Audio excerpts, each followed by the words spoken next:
Hey guys, welcome to part 4 of What If Neglected Naruto Became a Spider Summoner. If you enjoy the video then like, share and subscribe and also comment your thoughts as it inspires me to make more such videos, and remember to check out my playlist section for other interesting stories. So let's get started. Chapter 24. The Snake. Shio and Mito walked down the path to the village gates discussing their latest mission. Shio clenched her fist and spoke. I can't wait to find this informant of Orochimaru and string all the information we can from him. That snake needs to pay for all he has done. Mito nodded. Yes, I hope our new teammates are able fighters. I would not like for our new members to be weak. Shio nodded and spoke. Yes, I hope so as well. By the way. Mito nodded. Yes, I already know. In a flash, Shio drew her sword and cut down the two ink beasts that tried to ambush her, and Mito disappeared. She swung her sword in graceful arcs and cut down the other ink drawings before looking at the rooftop where the unknown assailant was sitting. The enemy was pale with black short hair in an odd shinobi outfit. The boy seemed somewhat surprised that his creations had been so easily defeated before being startled when Mito appeared behind him, her broken blade inches from his neck. Shio also disappeared from her spot and reappeared in front of the pale boy. She glared at him. Who are you and why did you attack us? The unknown ninja smiled a clearly fake smile. I wanted to test my new teammates. I must say it is clear that you both have very large penises. It was a clear example that laws of physics did not exist in fiction when one can face plant on the ground while not moving.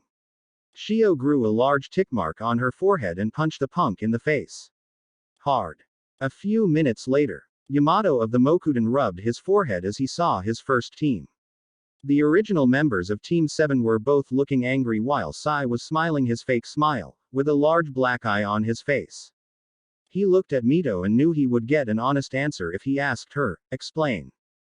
Mito looked completely composed and serious as she answered, he accused us of having big dicks. Yamato deadpanned at the girl. How could she say something so shameless so easily? He looked at Sai and sighed as he saw no argument on his face. He rubbed his face with his palm and spoke, we are now a team. And as a team that means we do not torment or hit each other. Understand? Mito and Sai nodded, but Shio still looked obstinate. He decided to nip this in the bud and put on the face. Shio blanched as her new team leader's face took on a scary turn and a flashlight seemed to turn on from nowhere. Yamato stared at his team and spoke, understand? All three teammates nodded rapidly in the face of the face. Yamato nodded satisfied and spoke to his team. Now, let us head out. We can discuss our styles of combat and personalities on the way to build up teamwork. The three new teammates nodded and they jumped out into the surrounding forest. Tenchi Bridge. Team Yamato hid in the brushes overseeing the bridge. They had journeyed a long way from Konoha for the past week. They had briefly stopped at a roadside inn where they got to know each other a bit more. They had also discovered their new team captain had the wood release bloodline limit. It had surprised Shio and Mito to know that the average-looking man held one of the strongest nature manipulation in existence.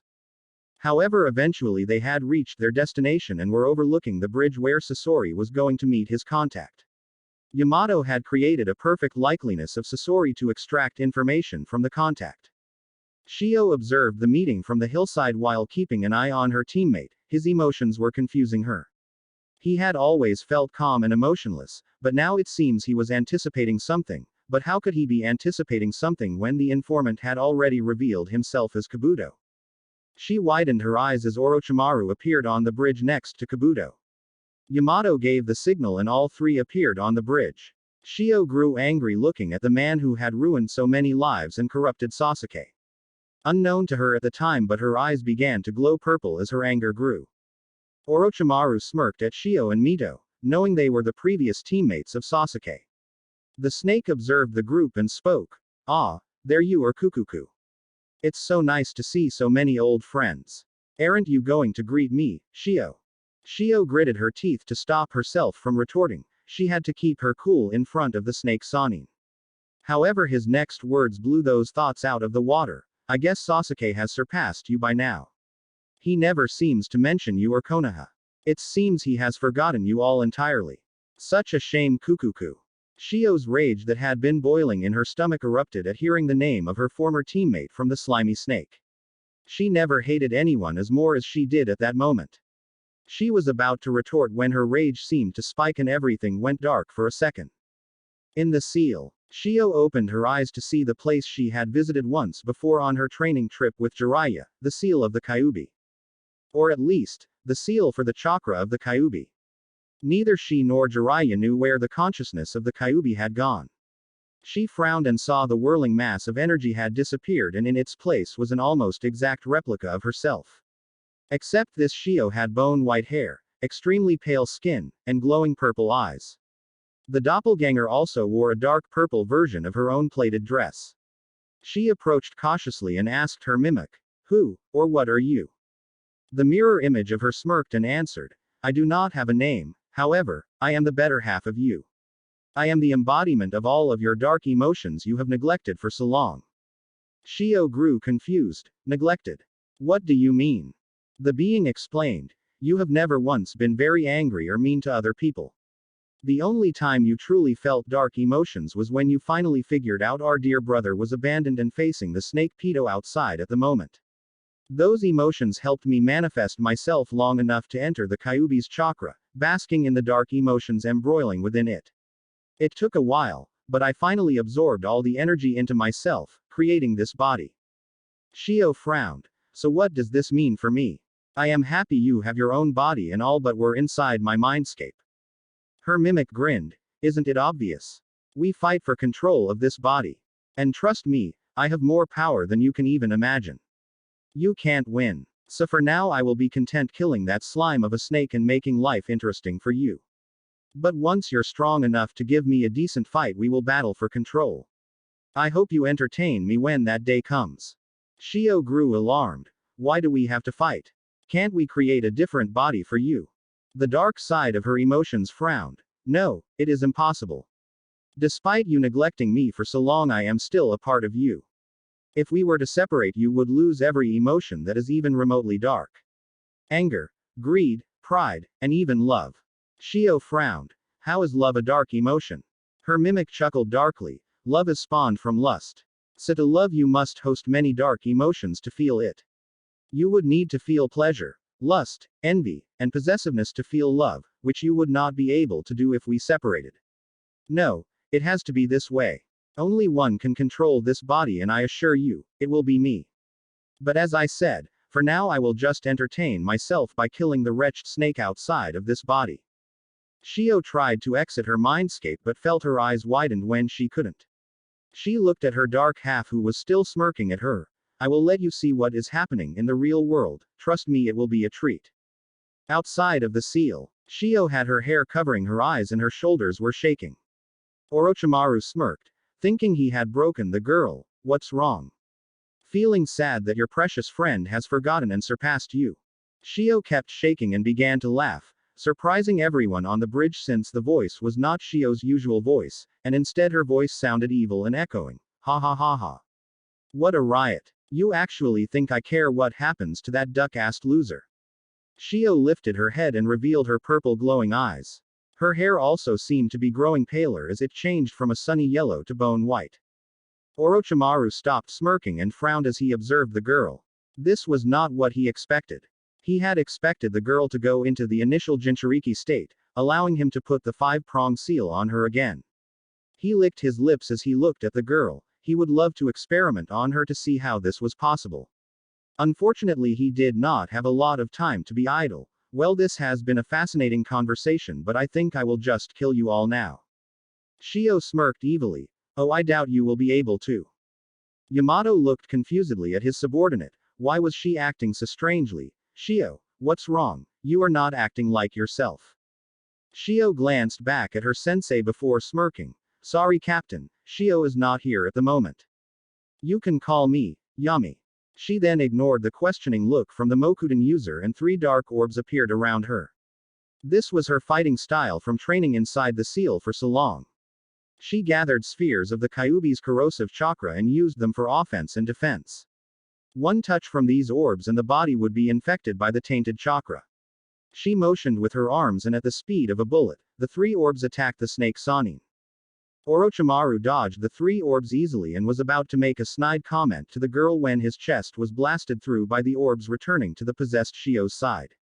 Orochimaru's body twitched and a healed Orochimaru exited through his old body's mouth. Yami smirked. A disgusting tactic, fitting for such vermin as you. She formed 2 more orbs around her body and spoke menacingly, regenerate from this snake. Orochimaru knew he was in a bind. Whatever happened to the girl in front of him increased her power significantly. He had to retreat. He began to run away as Shio floated into the air to give chase. You won't escape my grasp.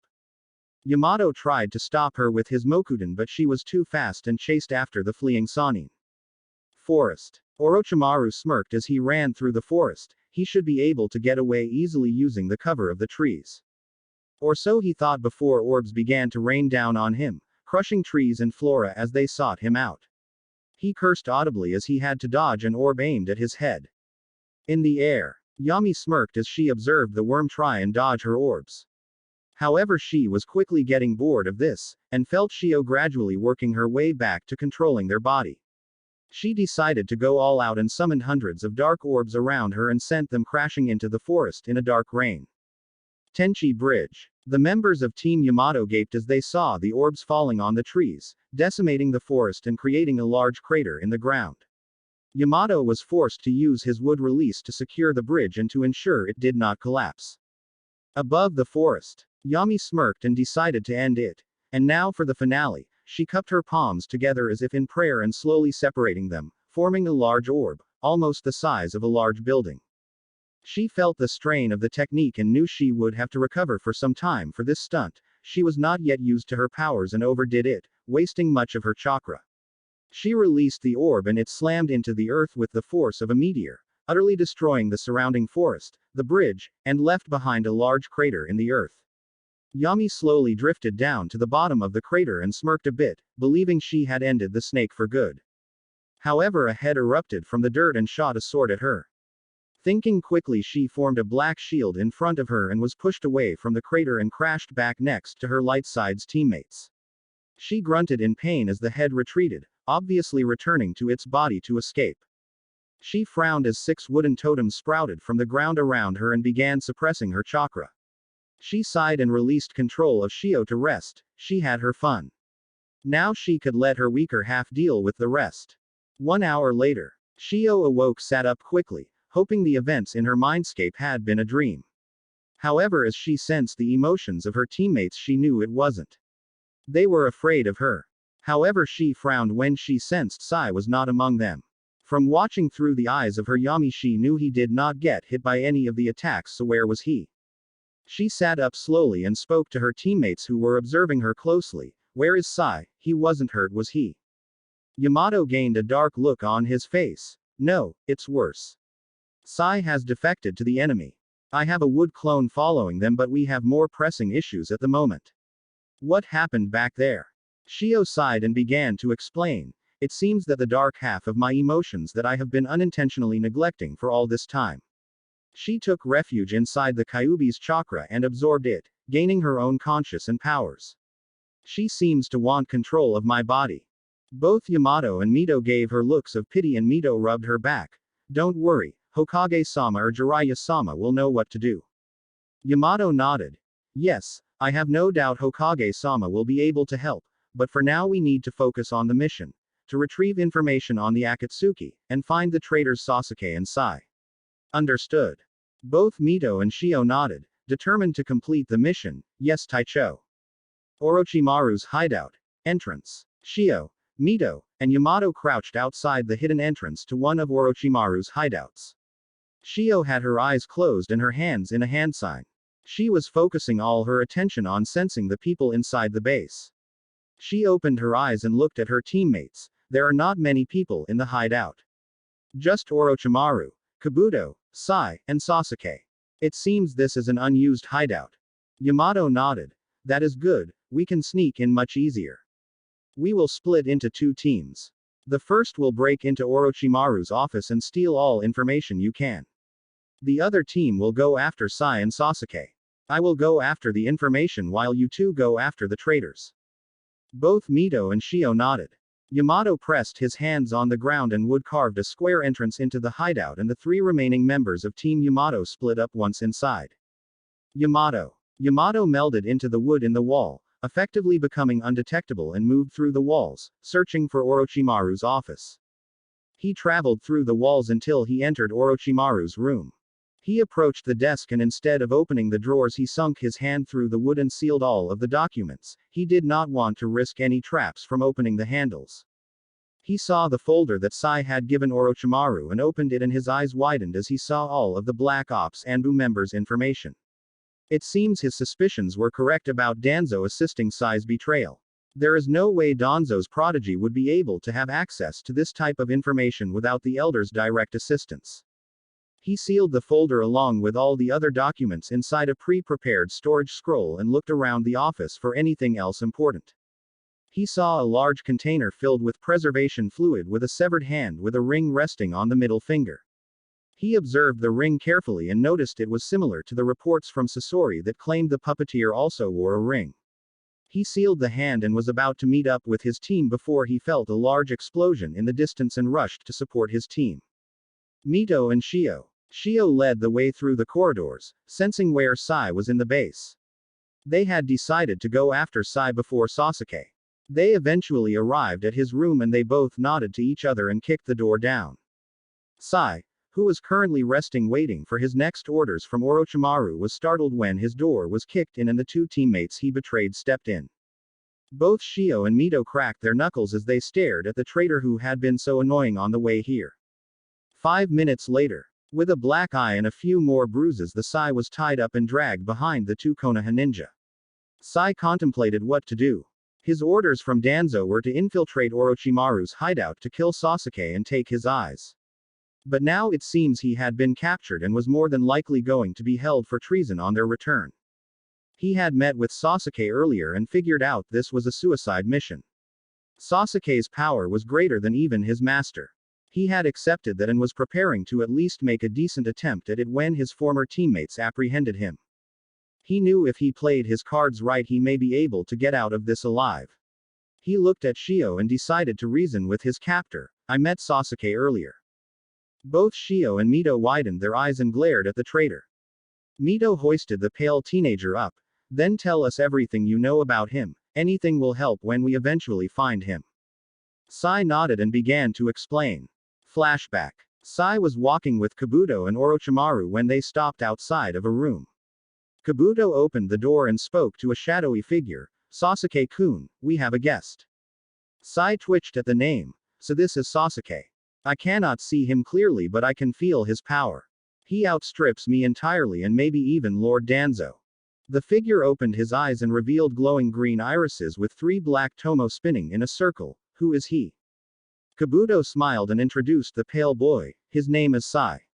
He hails from Konoha just as you did. He was even on the same team as your former teammates. Maybe you two could catch up some time, discuss the past. Sasuke narrowed his eyes and looked at the Konoha traitor. Sai suddenly felt as if he was being run through with many spears as he stared into Sasuke's eyes. Orochimaru, seeing this, stepped forward. Now Sasuke, do not kill him. He was very helpful in providing information about Konoha. Sai dropped to the ground and Sasuke closed his eyes. Leave me then, I must get back to my training. Kabuto frowned at the disrespect to Lord Orochimaru but followed the snake Sannin and Konoha traitor out of the room. End flashback. Shio frowned. Sasuke's Sharingan had been red for as long as she had known him except for the battle in the Valley of the End. It would seem his eyes had stayed green. From what Sai informed them, it seemed his genjutsu ability had dramatically increased as well. In the past Sasuke never used genjutsu because his brother specialized in it. But now it seemed he would do anything for an advantage. Mito looked ahead again and spoke. Shio sensed him in the same room you spoke of, so we will meet him for ourselves soon. Sasuke's room. Shio and Mito nodded to each other before kicking the door down and they both paused when they did not see anyone in the room. They looked around confused but Shio gasped as she sensed Sasuke on the roof of the room before it exploded. Shio quickly drew her sword and swung it in an arc around them, creating a barrier of wind that reflected any stray rocks or boulders that would crush them. After the room finished collapsing, Shio and Mito unshielded their eyes to see that the entire roof has collapsed around them and Sasuke was standing above them. Their former teammate had changed a lot during their 3 years apart. He was much taller and had grown his bangs more. They now framed his face with the back of his hair still sticking out. He wore a skin-tight black shirt covered by metal chest armor. He wore metal plates over his shinobi-styled pants and also wore combat boots. Shio glared at him and muttered, "Sasuke." Sasuke stared down at his 2 former teammates and spoke out loud, "Shio. Mito. I hope you two have improved since our time in Konoha." Mito growled and disappeared, reappearing behind the traitorous Uchiha. "Why don't I show you how much we have improved?" She swung her sword at his neck, but the Uchiha intercepted the sword with a glowing green hand and kicked the girl away, just in time to block a sword thrust from Shio. Green lightning sparked from his hands and formed 2 short spears in his hands. The 3 fighters showed the pinnacle of grace as they flowed from one move to the next, deflecting, parrying, thrusting, and swinging their weapons at each other almost too fast for the observer to see. Sasuke, even with his improved Sharingan, was finding it difficult to read their movements. It was proof to the 2 girls' skill with the sword that they were able to match him in combat. Mito growled as her thrust was deflected by one of the strange glowing spears. She decided to step it up and a green glow appeared around her and she shouted in rage as her sword rebuilt itself and she attacked Sasuke with much more ferocity and power. Shio narrowed her eyes as her swing was deflected and decided to step up her attacks. Her sword glowed blue as 4 chakra swords surrounded her nodaki and gathered wind chakra around it, making it extremely sharp. Sasuke frowned at seeing both attacks and extended his spears to full and summoned many more around himself and was mentally controlling them as he deflected the much stronger attacks from his 2 former teammates. The Uchiha had to constantly dodge Mito's almost rabbit-like attacks while blocking Mito's heavy swings. Soon all 3 fighters were locked in a 3-way block as Sasuke tried to force his 2 spears against the crossed blades of his 2 teammates.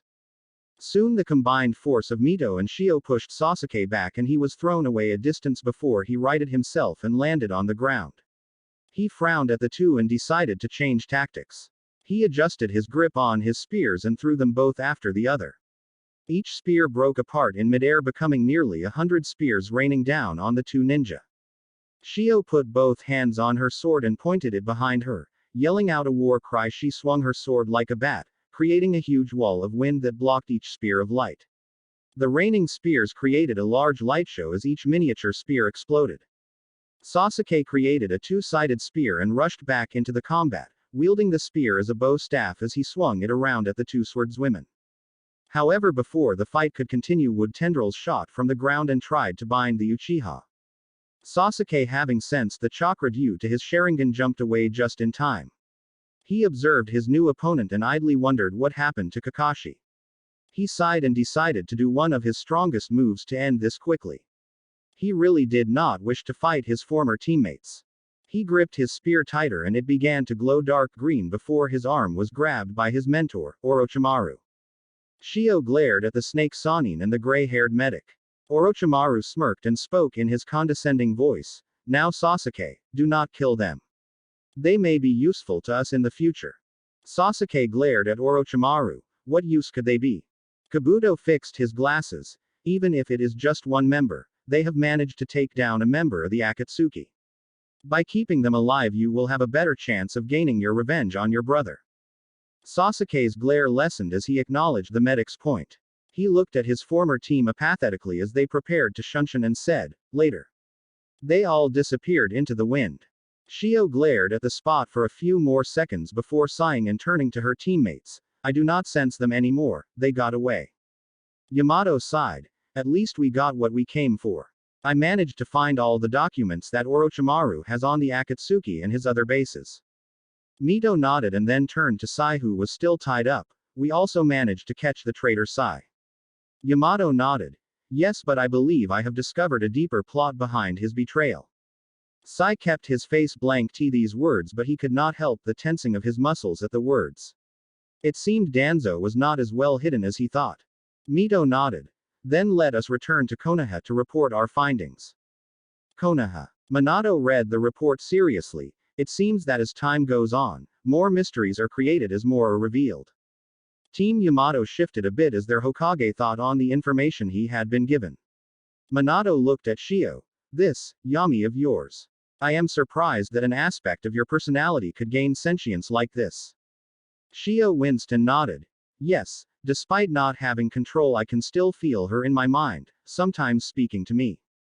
Minato frown deepened. What does she tell to you? She doesn't try to tempt you to do anything evil, does she? Shio sweat dropped. She doesn't tell me to do evil things, but she does comment on the people around me sometimes. Minato raised an eyebrow. Such as? Shio's sweat drop grew larger. Well, she is currently calling you a blonde-haired pansy man. Everyone in the room sweat dropped. Shio sighed as Yami's voice appeared in her head. It's true. He looks like a girl. Yamato sighed. For now we will not seal up this personality. It could just make the situation worse, and she has yet to do anything too detrimental, other than destroying several miles of forest. Shio frowned but accepted the point. Yami had been useful in the fight against Orochimaru. Minato sighed and picked up the file that Sai had given to Orochimaru. This, on the other hand, needs to be looked into immediately. There is no chance that a Chunin ninja, no matter how skilled, would be able to access this information. The only people allowed this information are myself, a few select ninja, and the elders. I trust every elite Jonin with this information, and the only known elder connected to Sai is Danzo. Yamato frowned at that name. His suspicions had been correct when he had seen the documents. Shio looked confused. Who is Danzo? Minato sighed. Someone I hoped you would never cross paths with. He is one of the shinobi elders, and one of the most powerful ninja from the Third Shinobi War. However, in recent years he has turned into something of a war hawk, constantly pushing for a more militant agenda for Konoha. We have suspected him of underground dealings before, but did not have any concrete proof. However, with these documents we may have a chance to take him down. It will take a while to prepare a case, so you will all be rewarded S-class mission payment and a week off. You have earned it. Team Yamato nodded and exited the room. Uzumaki Namikaze Estate. Shio made her way to her room and collapsed on her bed, thinking of her encounter with Sasuke. It seemed the friend she had known since childhood was dead. She saw no love or recognition in those glowing green orbs, only hatred and apathy. She felt a sense of dread that the next time they met, it would more than likely be to the death. Chapter 25. The Dawn Hunt. Konoha. Minato's office. Team 7 and 9 stood in Minato's office awaiting orders. Kakashi had finally recovered and was now led his team consisting of Shio, Mito, and Yamato. Team 7 was the same as ever as they looked at the Hokage for instruction. Minato set down 8 bingo book on trays, all showing S-ranked rogue ninja. He looked up and explained, from the information given to us by Yamato from Orochimaru's base, we have been able to identify all the members of the Akatsuki. The Akatsuki is now comprised of Hidan the Immortal, Kakazu of the Five Hearts, Didiera the Explosive Expert, Kisame the Monster of the Mist, Itachi the Clan Slayer, Tobi the Phantom Joker, Conan the Angel of Rain, and the Amikage Pain. Everyone looked at the separate bingo book entries that Orochimaru had created and read the bios and information on each person and grimaced slightly. Each person on the list was extremely skilled. Minato waited for each person to finish reading the information before speaking. I am combining both your teams as a hunt down and kill team for the Akatsuki. Kakashi frowned. How will we track the members of the Akatsuki? These ninjas may have different specialties, but any S-class rogue nin knows how to hide a trail. Minato smirked. We will use this. He held up a ring that Yamato had taken from Orochimaru's hideout. This ring is imbued with the chakra of each member of the Akatsuki. I can tell there was a summoning seal on the ring to retrieve it in case it was lost, but Orochimaru seemed to have disabled this feature. With this, Menma will be able to track each member of the Akatsuki with your spider technique you told me in your report. Menma nodded. He took the ring and closed his eyes as he looked through the eyes of hundreds of spiders, following the chakra signatures that were inside the ring. Forest path in the land of fire. Menma could see 2 cloaked men walking down a path in the direction of the fire temple, Kakazu and Hidan. Land of stone cave. Through the rain, Menma could see the 2 Akatsuki members resting inside a cave. Land of rain. Menma could see Tobi discussing something with an orange-haired man with purple eyes and a blue-haired woman. So these were Pain and Conan. He could not find Zetsu, so he assumed the plant man was underground as described in Orochimaru's journals. Minato's office. Menma opened his eyes and spoke. The closest Akatsuki members are Hidan and Kakuzu. They are currently headed to the Fire Temple. Minato nodded and spoke to the group. You both are no longer Team 7 and Team 9. From now on you will be Team Dawn Hunter. I am assigning this team its first mission. You are to go to the Fire Temple and kill Hidan and Kakuzu. In addition, you are to retrieve their rings and seal them within this scroll. It carries an anti-seal barrier on it to prevent the leader of the Akatsuki from retrieving it. Each member of the newly formed team saluted. Hi. Village gates. Team Dawn stood in front of the gates and discussed strategy. Menma stepped forward and spoke. From the reports from Orochimaru, Hidan is a cultist who somehow gained immortality from a false god. Anko nodded. And Kakazu of the Five Hearts is an almost immortal man who uses a kinjutsu to steal hearts and increase his lifespan. If Orochimaru's reports are to be trusted, then he can use each heart to fight alongside him. Mito frowned. Hidan should not be a problem since we know that he is immortal, so he will most likely let us attack him some to demonstrate his immortality. The reports claim that he is very arrogant, so we can use that to our advantage and take him out early. Menma nodded. Yes, just because he cannot be killed does not mean that poison and seals will not work on him. If we cut off a body part, seal it into a scroll so it cannot be reattached. Kakashi stepped forward. Alright, let us head out. We need to hurry to prevent them from attacking the Fire Temple, which appears to be their target. Everyone nodded and disappeared into the forest, moving quickly to the place where Menma sensed the two Akatsuki members. Land of Fire. Road to the Fire Temple. Hidan and Kakuzu were walking through the Land of Fire. They were taking their time since they had already turned in their assigned Jinchuriki, the Two Tails. They were headed to the Fire Temple to gain information on the Kyuubi Jinchuriki and collect bounties to fund the Akatsuki. They were in an argument about not wasting time and the merits of spending hours of the day praying to a possible fake god when kunai with explosive tags rained down upon the two Akatsuki members. Both rogue nin were easily able to dodge the explosives by jumping in different directions, which allowed Team Dawn to split the two members up before they could group back up. Mito, Yamato, Anko and Menma versus Hidan. Hidan glared at the three heathens who had interrupted his passionate discussion about Jashin. He rested his large scythe on his shoulder and spoke arrogantly, "Who are you heathens to stand in the way of Lord Jashin's greatest weapon?" Mito dashed forward and forced Hidan to block with his scythe before saying, "We are the heathens who will be taking your head." Menma took out of a seal on his wrist a large crossbow. He had altered its design after the years and made it so the arrows were pure venom and shot as fast as he pumped chakra into it. He allowed Mito to take the close combat and jumped in the trees to attack Hidan from above while spinning chakra threads around the woods to prevent anyone from leaving or entering the area. He also occasionally shot some webs at Hidan to distract him. Yamato was also doing his best to distract the Jashinist with his wood style. Either by binding the raging anti-priest or protecting his allies. Mito was using her signature style and was dashing around Hidan and leaping away from any retaliating strike. Despite Hidan's wild style with his scythe, he was still experienced enough to block most of her strikes. However, Mito had the advantage of using a sword against a scythe. A scythe was not designed for close combat but rather to keep opponent away from you while dealing superficial wounds, which was the key to Hidan's style of combat. However, Mito relies heavily on evasive maneuvers and dodging in combination with her sword play, creating a perfect counter for the immortal Jashin worshipper. It was unsurprising that eventually Hidan slipped up and allowed Anko to sneak up behind him and cut off his head with her wrist blades. Hidan's head lay on the ground still screaming profanities at the Konoha ninjas, "Damn you heathens. Lord Jashin will bathe in all your blood. The world will burn before him. And I will be right at his side murdering you motherfew." His rant was cut short when Mito and Anko sealed the head and the body within separate scrolls. Menma jumped down and sealed the Akatsuki ring in the special scroll prepared beforehand and looked at his teammates. "Let's go and help the other group." They nodded and jumped into the trees. Shio, Kakashi, Yakumo, Lee versus Kakazu. Kakazu narrowed his eyes at his four opponents. He had figured out early that they were trying to separate them but that idiot Hidan had fallen for it so easily. What he was trying to figure out was how they found them so easily.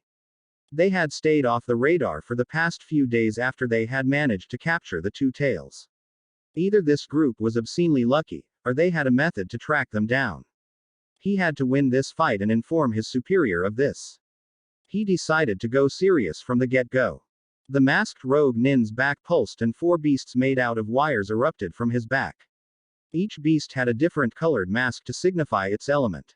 Shio drew her sword and the wind around her increased in intensity and she dashed forward along with Lee, who had decided to engage the beasts, while Yakumo and Kakashi dealt with Kakuzu. Shio. Lee versus masked beasts. The beasts turned to the approaching ninja and opened their mouths and each launched highly destructive beams of their respective elements. Lee appeared before the attacks and ran through 4 handseals before calling out, "Might style." Stance of the turtle. Around his body a green shield made out of hexagrams completely negated the attack from the fire and water beams. This style of combat was a defensive might family tradition that was taught by the Turtle clan. He had only recently learned the chakra-based moves since he had the Sanbi sealed inside of him. Shio swung her sword in a wide arc and a wall of wind intercepted the gust of wind and the beam of lightning from the other 2 masks. She dashed forward after the attack and jumped high in the air and slashed repeatedly, sending waves of razor-sharp wind cuts at the 2 masked beasts. The wind-based beasts managed to negate some of the cuts directed at him, but the lightning beast was quickly sliced into pieces. Lee appeared behind her back and she glanced and saw that the fire mask was smashed to pieces and that Lee had what appeared to be boxing gloves made out of glowing green hexagon squares. Now it was just the water and wind beasts left. She nodded slightly to Lee and jumped into the air, letting the air propel her upwards.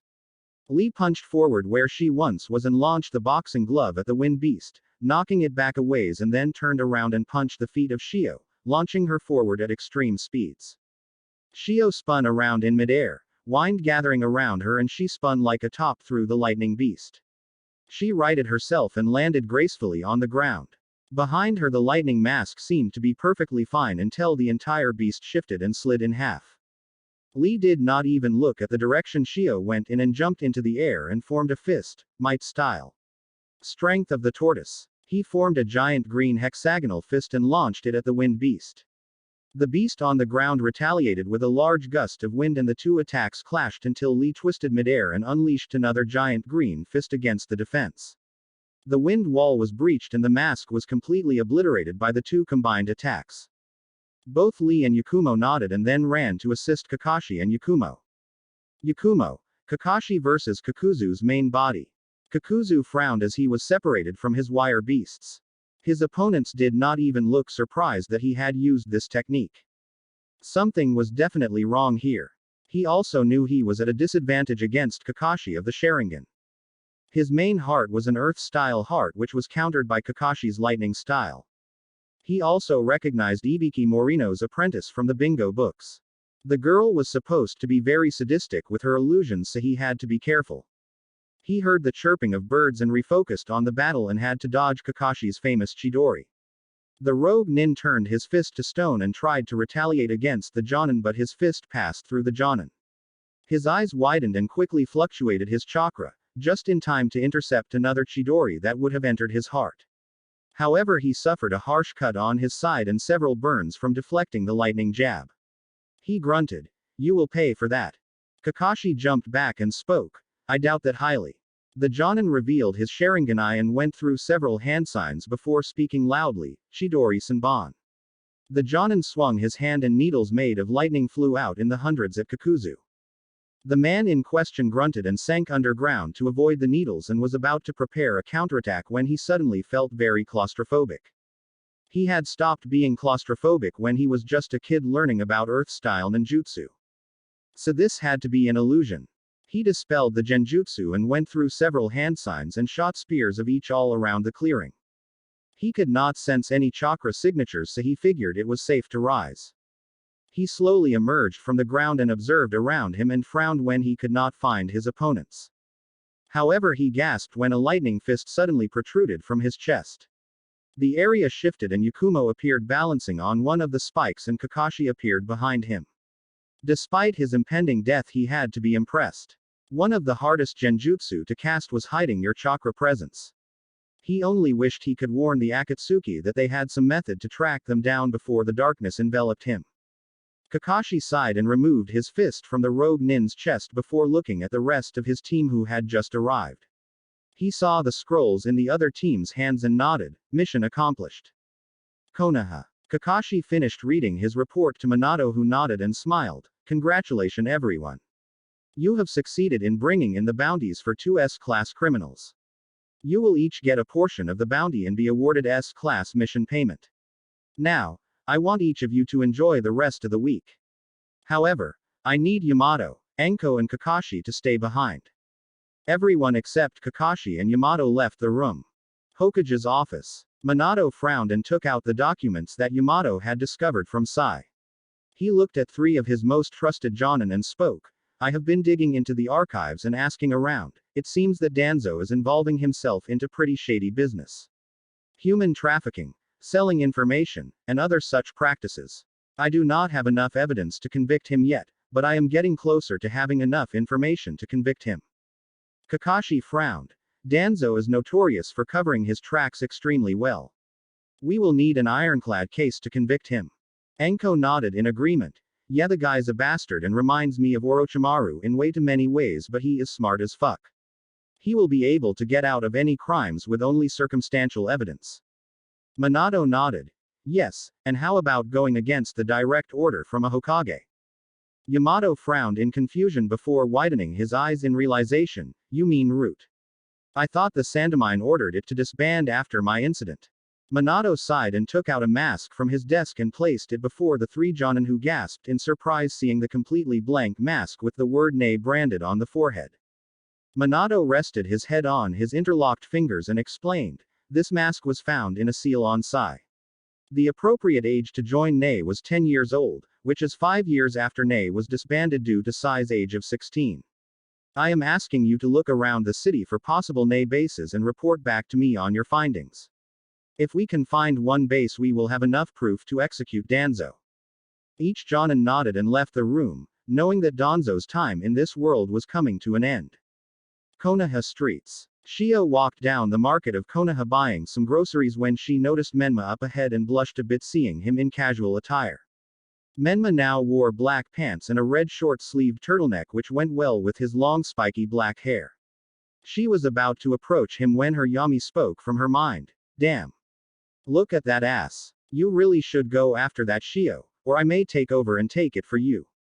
Shio spluttered at the voice in her head, gaining some looks from those around her and tried to compose herself and spoke in her mind. Why Yami? He is my brother, I can't have a relationship with him. Yami scoffed. Please. You two barely knew each other until you were 13. He also has undergone so many transformations, I would be very surprised if there was any Uzumaki or Namikaze genes left in his body. Seriously girl, if you don't go after him, I'm taking over this body early to take a stake in him before anyone else does. Shio blushed from head to toe thinking of her former brother like that. She could not help but feel that she had some feelings for him. Menma had grown incredibly handsome over the years and she looked up to him a lot. She could almost feel Yami's smug grin as she spoke, so even Miss Pure thinks he's handsome, eh? Remember, I embody your dark emotions, which including lust, so you can't hide anything from me. Steam seemed to rise from her head as she ran away, ignoring everyone's questioning looks. She ran because she could not deny Yami that she had feelings for her brother. Inside her mind she could hear Yami laughing at her host's body situation. It was delicious irony to the dark side of Shio that the pure side of her would fall for her own brother who she ignored and forgot for 13 years. With Menma. Menma looked up and saw his former sister running away with a red face. He wondered if she was developing a fever. He hoped she wasn't because it would hamper her ability to fight against the Akatsuki. Menma did not know that inside his own seal Inari was silently laughing at Menma's denseness. The god could tell for a while that Shio was developing feelings for Menma. He had grown significantly bigger since the last time Menma appeared in his mindscape and now had 5 tails. He settled down still smirking, planning on ways to get the two together. They were perfect for each other after all. Chapter 26. End of the Snake. Orochimaru's base. Orochimaru coughed up blood as he lay in bed. His time in this body was nearing its end. He needed to begin the ritual to take Sasuke's body soon or he would die. He had just sent Kabuto to get him more medicine when he sensed a chakra outside the door. He looked up expecting Kabuto but coughed up blood as a pure green spear impaled his chest. The door was blasted apart and Sasuke entered the room, holding a glowing spear over his shoulder. Orochimaru gritted his teeth and spoke angrily, "What is this? How could you betray me?" Sasuke narrowed his glowing green eyes and spoke, "I am not betraying you. I was never on your side. You gave me the perfect resources to hone my ability without the restrictions of Konoha. But now your usefulness is at an end." Orochimaru scowled. "Do you think you can end me? I am immortal." Sasuke clenched his hand on his spear and it seemed to glow ominously, "The spirits call for your blood, Orochimaru. You who have betrayed thousands deserves nothing but hell." Sasuke readied his spear and pierced Orochimaru's heart. The snake Sannin screamed in pain as his body burned from the inside and he exploded from the energy inside of him. Sasuke stared at the mutilated chunks of meat in the room silently. He was surprised it was so easy to kill the snake Sannin, weakened or not. Which was why he was prepared and jumped back the minute a large snake attempted to bite him. Sasuke smirked as he observed the white snake comprised of many smaller snakes and spoke, "So your soul has been so twisted it reflects the body. Now you are just a snake. You are not even worthy of a human body, so you must steal others." Orochimaru grew angrier and shouted in his serpent-like voice, "Be quiet. I am immortal. You shall die." Sasuke sighed and disappeared, reappearing after slicing the snake into pieces with two short spears. He smelled the toxin the snake was releasing but ignored it. Orochimaru had long made him resistant to almost every poison. He would not test his resistance against his former comrade Menma, but he had enough to shrug off the paralytic poison. He was about to exit the room when the head of Orochimaru laughed. He sighed as he observed the laughing head. "What does it take to finally kill you?" Orochimaru spoke. "Despite having his head disconnected from his lungs, I am immortal." Suddenly Sasuke was transported to what appeared to be the stomach of a snake. He glanced around and saw 3 people trapped inside the fleshy belly. He immediately understood where he was. He was in the stomach of the white snake elder. This was where Orochimaru used his ritual to change bodies because it was supposedly impossible to escape from. He was not worried. He had been planning a counter for the ritual since he learned of it 3 years ago. He looked in the distance and saw the real body of Orochimaru, also covered in the fleshy floor. The Uchiha ignored the flesh covering his body and activated the jutsu he had created to counter this technique. His green Sharingan eyes spun hypnotically and he shouted out, "Mangekyo Sharingan. Yada Mirror." This was the second ability of his Mangekyo eyes, the power to reflect any attack once per day. Be it the most destructive nature manipulation, or the most subtle genjutsu to even the strongest sword thrust.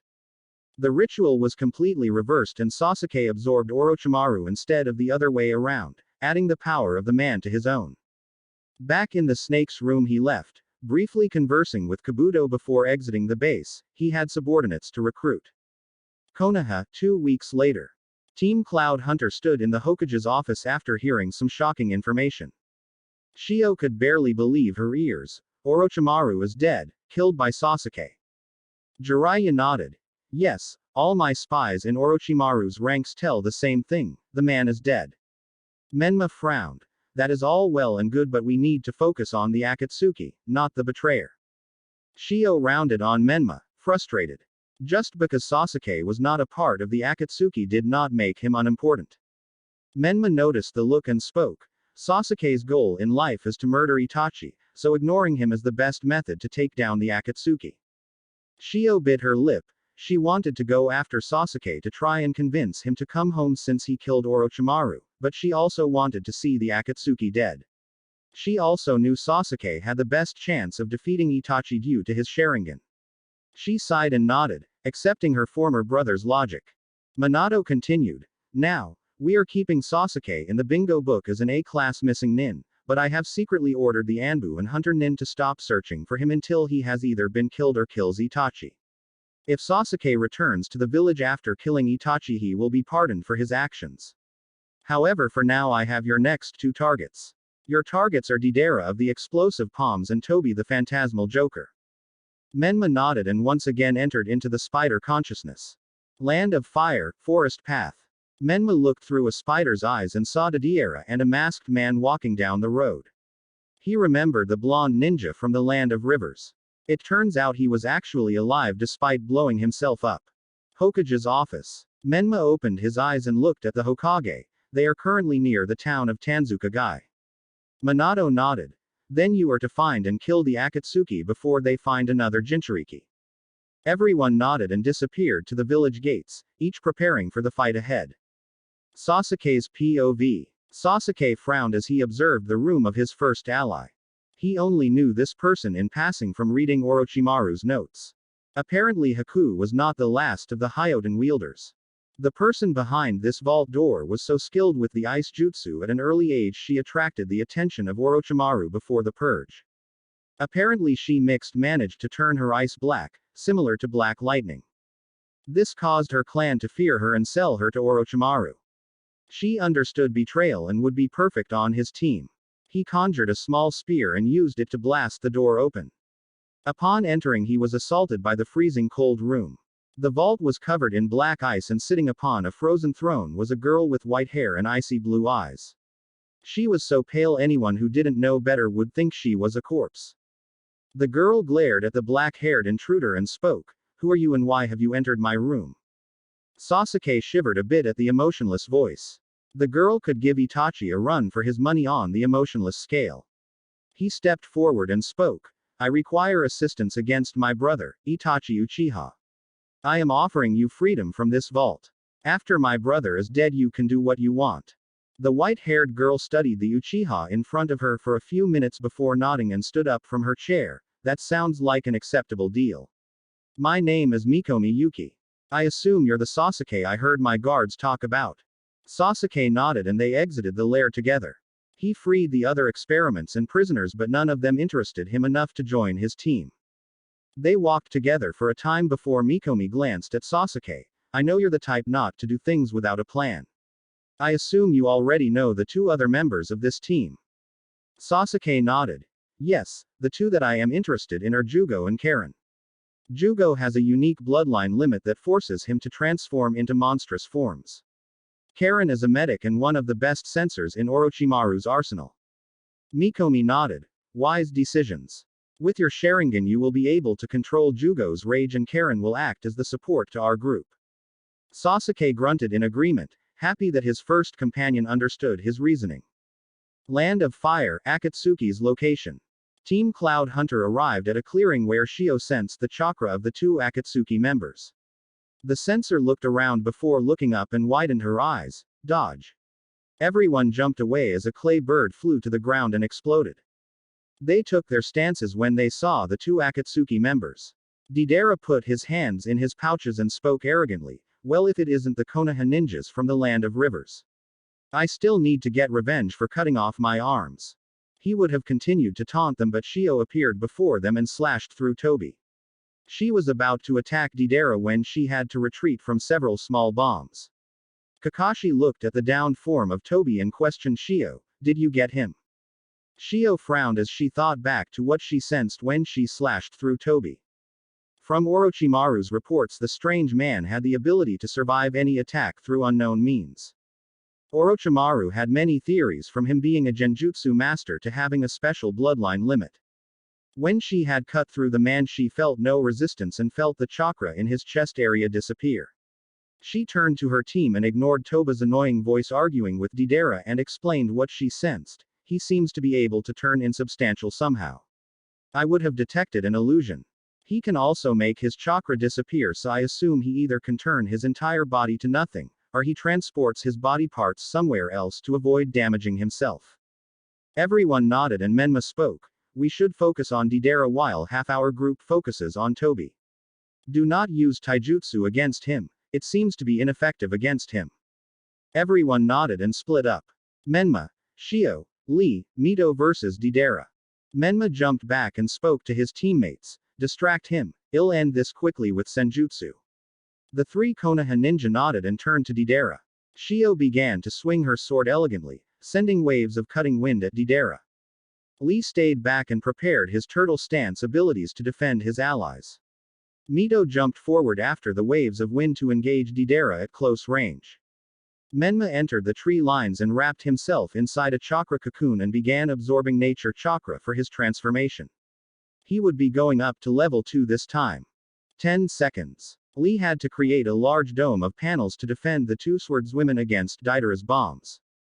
Shio continued to use her wind abilities to counter Deidara's explosions and try and cut down the effeminate man. Mito used her natural sword style to jump around the explosions while trying to cut down the rapidly dodging man. 30 seconds. The fight continued until Deidara took to the sky and rained bombs down on the three ninja. The Konoha team were protected by Shio's wind wall and Lee's shields. 50 seconds. The fight had escalated to the point where Deidara was now riding a dragon against the three Konoha genin. However, thanks to Lee's stances and Shio's wind wall, nearly every single one of Deidara's attacks are negated. 1 minute. Both Deidara and the three Konoha genin paused when they felt a massive power coming from the forest. Deidara looked to the forest confused before he widened his eyes as a large amount of spider silk emerged from the forest and pulled his dragon to the ground. He barely managed to get off it in time to avoid the collision. He struggled to stand up from the jarring landing and his eyes widened as he saw his new opponent. The Konoha genin had transformed into half-man half-spider. His upper torso was the same except for black tribal lines following his veins. However, the strange aspect of his transformation is that his lower body was now a spider. He prepared bombs in his hands but was shocked when he blinked and the half-spider was already in front of him and pierced both his shoulders with its blade-like legs. He looked up at the face of his opponent and knew he was going to die. With Menma. As soon as Menma wrapped himself in a cocoon, he felt his body shift and expand due to his metamorphosis. The pain was intense, but he had been extensively trained to resist the pain of the transformation. The toxin in his blood began pumping faster, making it appear as if he had tattoos where his veins are. After a minute of gathering the necessary energy, he sent his chakra in a wave around him to blast the cocoon apart. He looked up to the sky to see the blonde Akatsuki member flying on a white dragon. He shot dragons of spider silk from his chakra and brought it to the ground. With his enhanced legs, he shot at the Akatsuki member at fast speeds, piercing the man's shoulders and injecting him with one of his strongest toxins, his own blood. Deidara knew he was dying. He felt the poison course through his veins, so he knew he had only one option. If I'm going to die, I'm taking you all with me, fuckers. He released a storage seal on his tongue and swallowed his suicide bomb sculpture. Soon black lines emerged all over his body and he was absorbed into a Pac-Man-like disc that shone with intense light. Menma realized the danger and quickly grabbed all of his allies and disappeared into a plume of smoke, using the seals on his allies fighting further away to evacuate them as well. Deidara barely could form a sentence with all his chakra being pumped into the explosive, but he managed to shout out his belief to the world one last time: art is an explosion. Many outlying villages would report a massive blue explosion that could be seen and felt for miles on end. In his final moments, Deidara made his mark on the world. The scar his explosion left would never heal and would be known as the Dead Scar. Forbidden Forest. Kakashi, Shio, Mito, Yakumo, Lee, and Yamato opened their eyes to see a large expanse of forest covered in spider webs. They were in the middle of what appeared to be a city made of the silken strands. Menma was back to normal except his shirt was completely shredded. Kakashi looked around and put his headband back over his eye before speaking. Where are we? Menma answered after unsealing a black turtleneck and putting it on. The summoning realm of the Spider Clan. Deidara was planning on blowing up that entire area in a suicide bombing. What happened with you four? Did you manage to kill Toby? Yakumo growled as she spoke up. No, the annoying bastard was slippery. Every time we attacked he would somehow get away or turn intangible. The only attack that even made him worried was Kakashi's Mangekyo Sharingan. Menma frowned. I see, then we cannot conclude if he is alive or dead from Deidara's explosion then. Before anyone else could respond, the Konoha ninja heard a voice. It has been a long time that a human not a part of our summoning contract has set foot in this sacred forest. I hope you do not make this a common occurrence, Menma. Team Cloud Hunter looked around and saw a beautiful black-haired woman in a black dress with silver web designs. Menma stepped forward and bowed slightly. Lady Arachne. I am sorry for bringing them here, but there was no other choice. The enemy we were fighting used a large ranged technique that would have killed them all. Arachne nodded in understanding. Yes, I sense the death of many spiders in your area. It is a tragic loss. Shio walked forward. I remember you. I fought against you 3 years ago. Arachne turned around. Ah yes, you were that girl. I would say it is nice to see you again, but humans besides our summoner are normally not welcome here. Since the explosion has passed, I will ask you to leave, or the others will grow restless. Everyone but Menma tensed slightly as they heard the scuttling of thousands of arachnids. Menma, however, remained calm and nodded his head. I thank you for your hospitality, Arachne-sama. We will be leaving. Arachne smiled kindly at her summoner. Yes, go. But do return for a visit, Menma. It is so nice to be able to chat with a person who can talk back. Menma nodded and they disappeared in a puff of smoke. Arachne frowned as she watched the spider summoner disappear.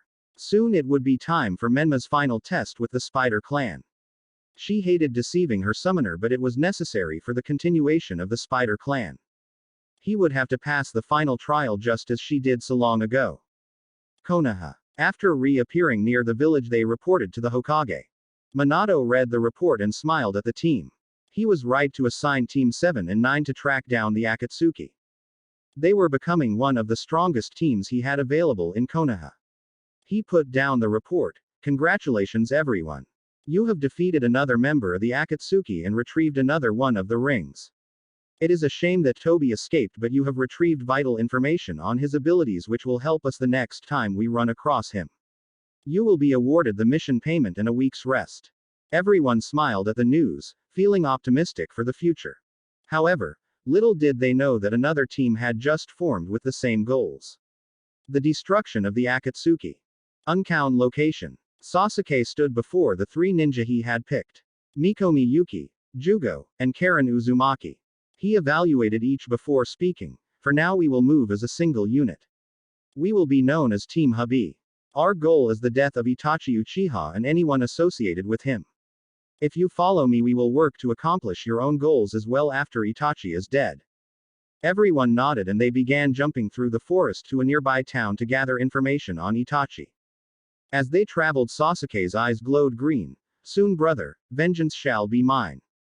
Chapter 27. The End of Heroes. Land of Fire Forest. 4 blurs dashed through the trees, weaving between the large branches. They were headed towards the old Uchiha base. Sasuke ground his teeth together from the meeting with his older brother. Flashback. Sasuke stood in a cave where an anonymous tip was given that Itachi was hiding out in. He didn't trust the tip, but even if Itachi wasn't here, he could find clues to where his brother was hiding. He held his katana at the ready as he slowly stalked through the cave. He had left his 3 teammates at the entrance to prevent anyone interfering with the coming battle. Upon reaching the end of the cave, he stopped and glared upon seeing his brother. The two faced off silently until Itachi spoke first. It has been a long time, hasn't it, Sasuke? Sasuke began to glow green as his anger grew. The spirits of all the people you have killed demand for your blood, Itachi. Itachi closed his eyes and spoke. Yes, I figured that much when I murdered them all. However, do you think you can avenge them? Sasuke glared harder at Itachi and activated his Mangekyo Sharingan. I can with these eyes, Itachi. Itachi didn't seem to react upon seeing the Mangekyo but rose an eyebrow. Oh. Who did you kill to gain those eyes, little brother? Sasuke glared harder at the Kin Slayer. I killed no one to gain these eyes. My hatred and determination to surpass you awoke them. Itachi once again his passive face and commented, indeed. Then we will have to face each other. Meet me at the old Uchiha hideout in the Land of Fire. We will end this there. After saying this, Itachi broke into crows and disappeared out the cave. Sasuke grounded his teeth that his brother had lured him here via a clone and he did not notice. He exited the cave and motioned for his teammates to follow. He explained on the way what Itachi's clone told him. Mikomi raised an eyebrow at the information. It is more than likely a trap. He is baiting you. Sasuke nodded. I can't let him get away, so I will play his game for now. You 3 will be guards to prevent anyone from interfering. Jugo nodded and spoke. The birds tell me that Itachi was seen entering the building, and that Kisame Hoshigaki is outside guarding. I assume Itachi also does not wish for anyone to interfere with your fight. Karen spoke up. I can sense Kisame. My god, his chakra is higher than anything I have ever sensed. It feels like I'm drowning in an ocean. The four ninja landed on a rooftop near the abandoned Uchiha hideout and saw Kisame standing there with Samahata over his shoulder. The shark-skinned man grinned savagely at the group. I see Itachi was right that you would come, Sasuke. However, you are going to have to leave your friends here. Don't worry, I will only harm them if they try and enter the building. You have my word. Mikomi's glare turned even icier as she spoke. What is the worth of an oath by a man who butchers his own people at the word of a tyrant? Kisame looked at the girl and smirked widely. Oh ho. If it isn't Mikomi Yuki. I thought you died with the other members of the Yuki clan. Pity. Mikomi acted fast, summoning two large arm braces with curved blades on them and slashed at Kisame. The shark-like man easily deflected the attack with his sword, all the while smirking at the black ice user. Kisame hefted his sword over his shoulder and spoke to the Yuki. If you want to fight me, that's fine, but no one is getting past here other than the Uchiha. Sasuke glanced at his allies who all nodded and jumped past the shark and entered the Uchiha hideout. Uchiha hideout. For the first time in 3 years, the two brothers faced each other. Sasuke stared at the embodiment of his hatred for a while. Itachi was slouched on a throne with his eyes closed. As if Sasuke was not worth his notice. He grounded his teeth slightly as Itachi opened his eyes slightly and spoke. You surprise me, Sasuke. I thought the minute you entered this room you would attack me. Sasuke didn't fall for the bait and responded. I wanted to ask you something. Itachi raised an eyebrow. What could you wish to ask me at this stage of the game, little brother? Sasuke glared harder. Who helped you slaughter the entirety of the Uchiha clan?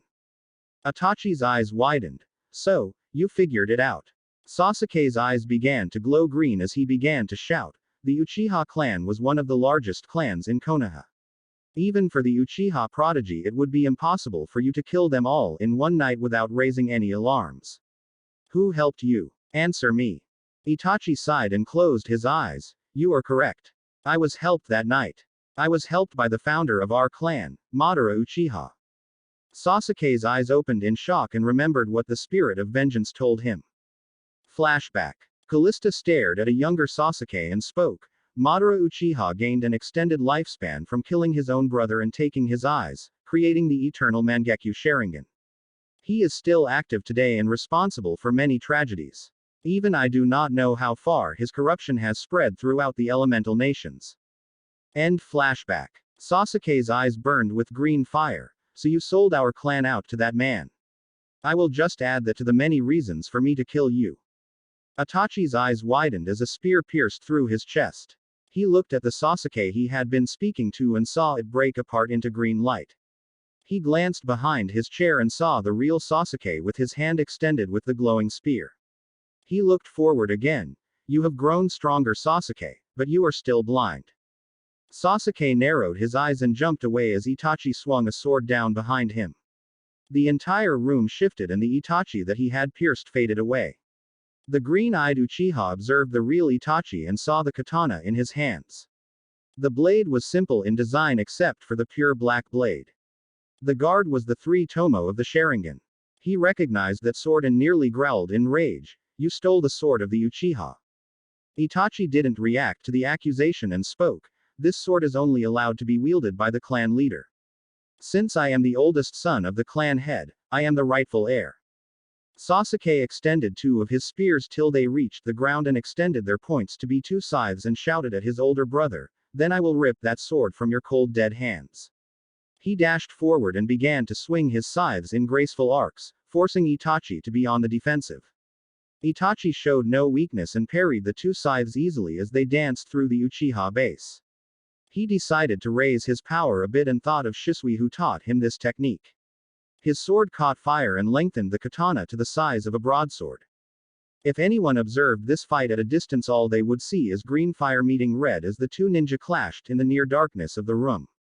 Sasuke thought of his teacher Kakashi as he channeled lightning into his scythes to create green lightning, drastically increasing his damage and effectiveness of his scythes.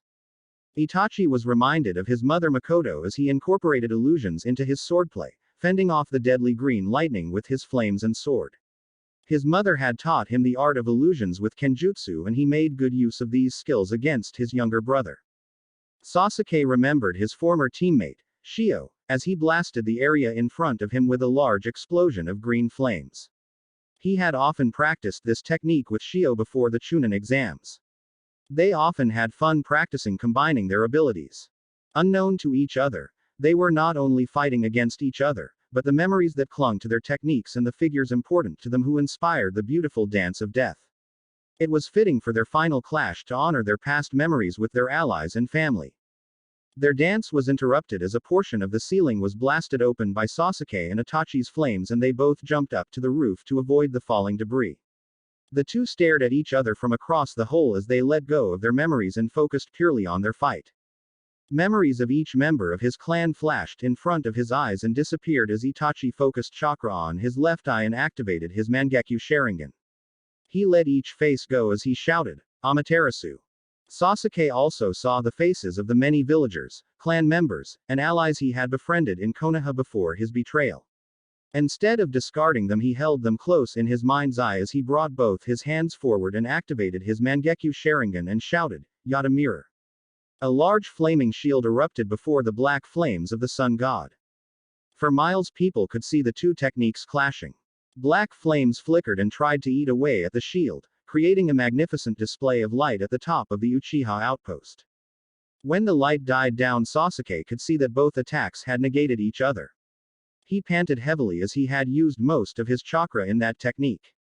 The Yata mirror's chakra cost was directly proportional to the power of the technique it defends against.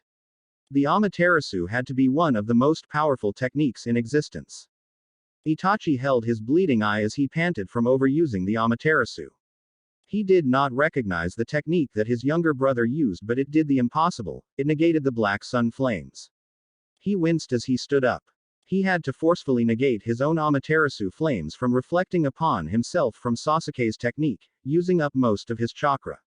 Sasuke breathed in heavily as he knew he had one more trick up his sleeve. His last technique would use most of his remaining chakra, but it would surely end his brother for good.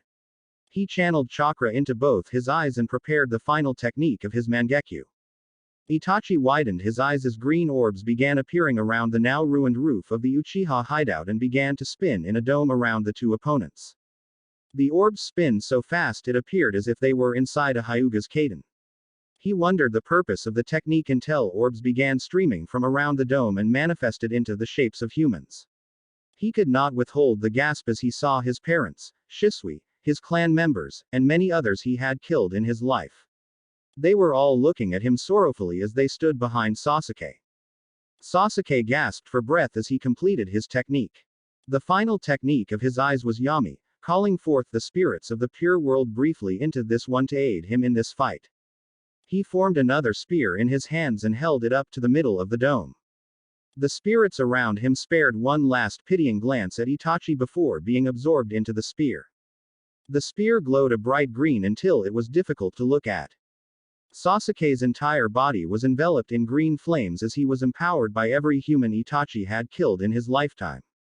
He felt hands on his shoulder and he briefly glanced back to see his parents looking at him proudly, but sadly at the same time. His mother's spirit appeared to be crying as his father looked on in sadness. They both reached out and placed their hands on the spearhead, increasing the glow of his spear tremendously. Time seemed to slow as Sasuke raised the spear and threw it at his brother. Itachi widened his eyes as he saw the approaching green spear and smiled slightly. His brother would be fine without him now. The background appeared to be painted red as Itachi was speared through the heart with the spear. Sasuke panted heavily as he stared at the impaled visage of his brother. He was truly spent of chakra now and he leaned back against a wall behind him. He looked at his brother and felt his eyes widen in horror as his brother was lurching his way towards him. He was in shock that his brother could move with his heart pierced. He had to be using his entire chakra supply to force his entire body to move. He was too exhausted to move and could only watch morbidly and afraid as Itachi drew nearer. He closed his eyes in fear as his brother was right in front of him but opened them in surprise as instead of pain he felt a simple poke to his forehead. He looked at his brother in shock. Itachi smiled for the first time in 10 years as blood ran down his chin. He felt his life slipping away but knew he had to say these words before passing on. I am sorry, Sasuke. This is the last time. He collapsed onto the ground and saw the spirits of all the people he had killed around him as green spirits. The nearly dead Uchiha saw his parents and Shisui at the front of the crowd smiling sadly at him and outstretched their hands for him to come to them. He looked down at his impaled body and began walking towards them, appearing as he did when he was just 13, still innocent of the blood of his family.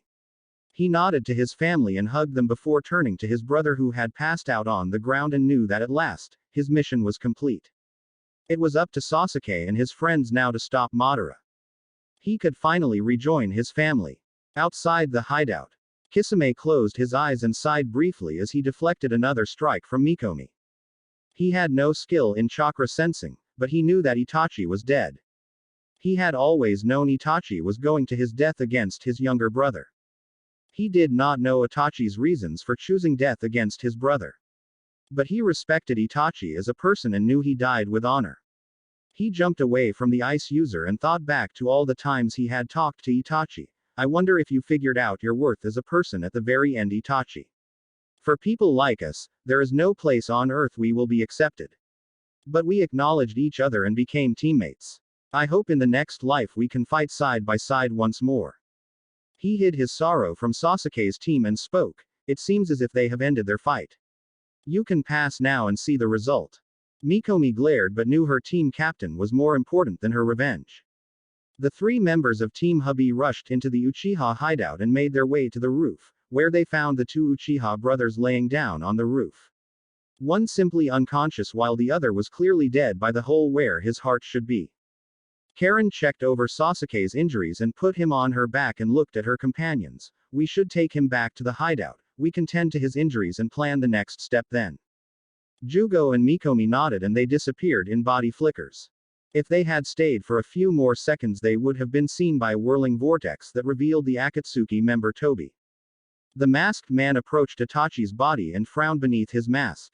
His original plan was to kidnap Sasuke and tell him a slightly faked story of the Uchiha revolt and Konoha's involvement of the destruction of the Uchiha clan.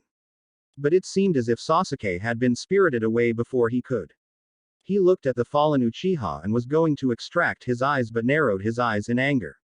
In his final moments it seemed Itachi had somehow sent his eyes away. He walked away, leaving the eyeless body exposed to the elements. Konoha, several days later. Minato closed the report and rubbed his hand over his eyes. It appeared that Sasuke had finally achieved his goal and killed his brother. He felt a deep sense of sorrow that Itachi had met his end this way, hated by the world to hide the crimes of his clan. He knew that Itachi was one of the best heroes of the Leaf and hated that he had to hide this fact. But he kept his promise to Itachi all those years ago. The Uchiha would be redeemed through Itachi's death. He looked out over Konoha and wondered how his sensei was doing in his mission. A week ago Jiraiya had went to the village hidden in the rain to investigate Pain and Konan. Orochimaru's notes were very vague on their abilities, so Jiraiya had gone to scout the village for their influence. He only hoped that his sensei would be alright. Village hidden in the rain. Jiraiya coughed out blood as chakra metal spears were impaled in his back by the 6 paths of pain. He smiled grimly as he knew his death was close. He reached out with a chakra-lit finger and burned his last message to Konoha on the back of the toad paw. He had fulfilled his purpose of the prophecy. He was content in death knowing that the next generation would end his former students and surely bring peace to the elemental nations. As he sunk into the ocean he thought of the title of the next chapter in his life's series, The Adventures of the Namikaze Children. Yes, that has a good sound to it. I will leave the editing to them. Chapter 28. The Trials of a Generation. Konoha. Rain was descending from the sky on the black-clad people below. It was a time of mourning in Konoha. One of their greatest heroes had fallen. Minato, Tsunade, Shio, Kushina, and Kakashi were at the front of the group and Minato prepared his speech. He looked at a few cards pre-prepared by the elders and tossed them aside. He would give this speech from the heart. Minato walked up the podium and addressed the crowd. Thank you all for coming on this sad day. One of our greatest heroes has passed away a week ago.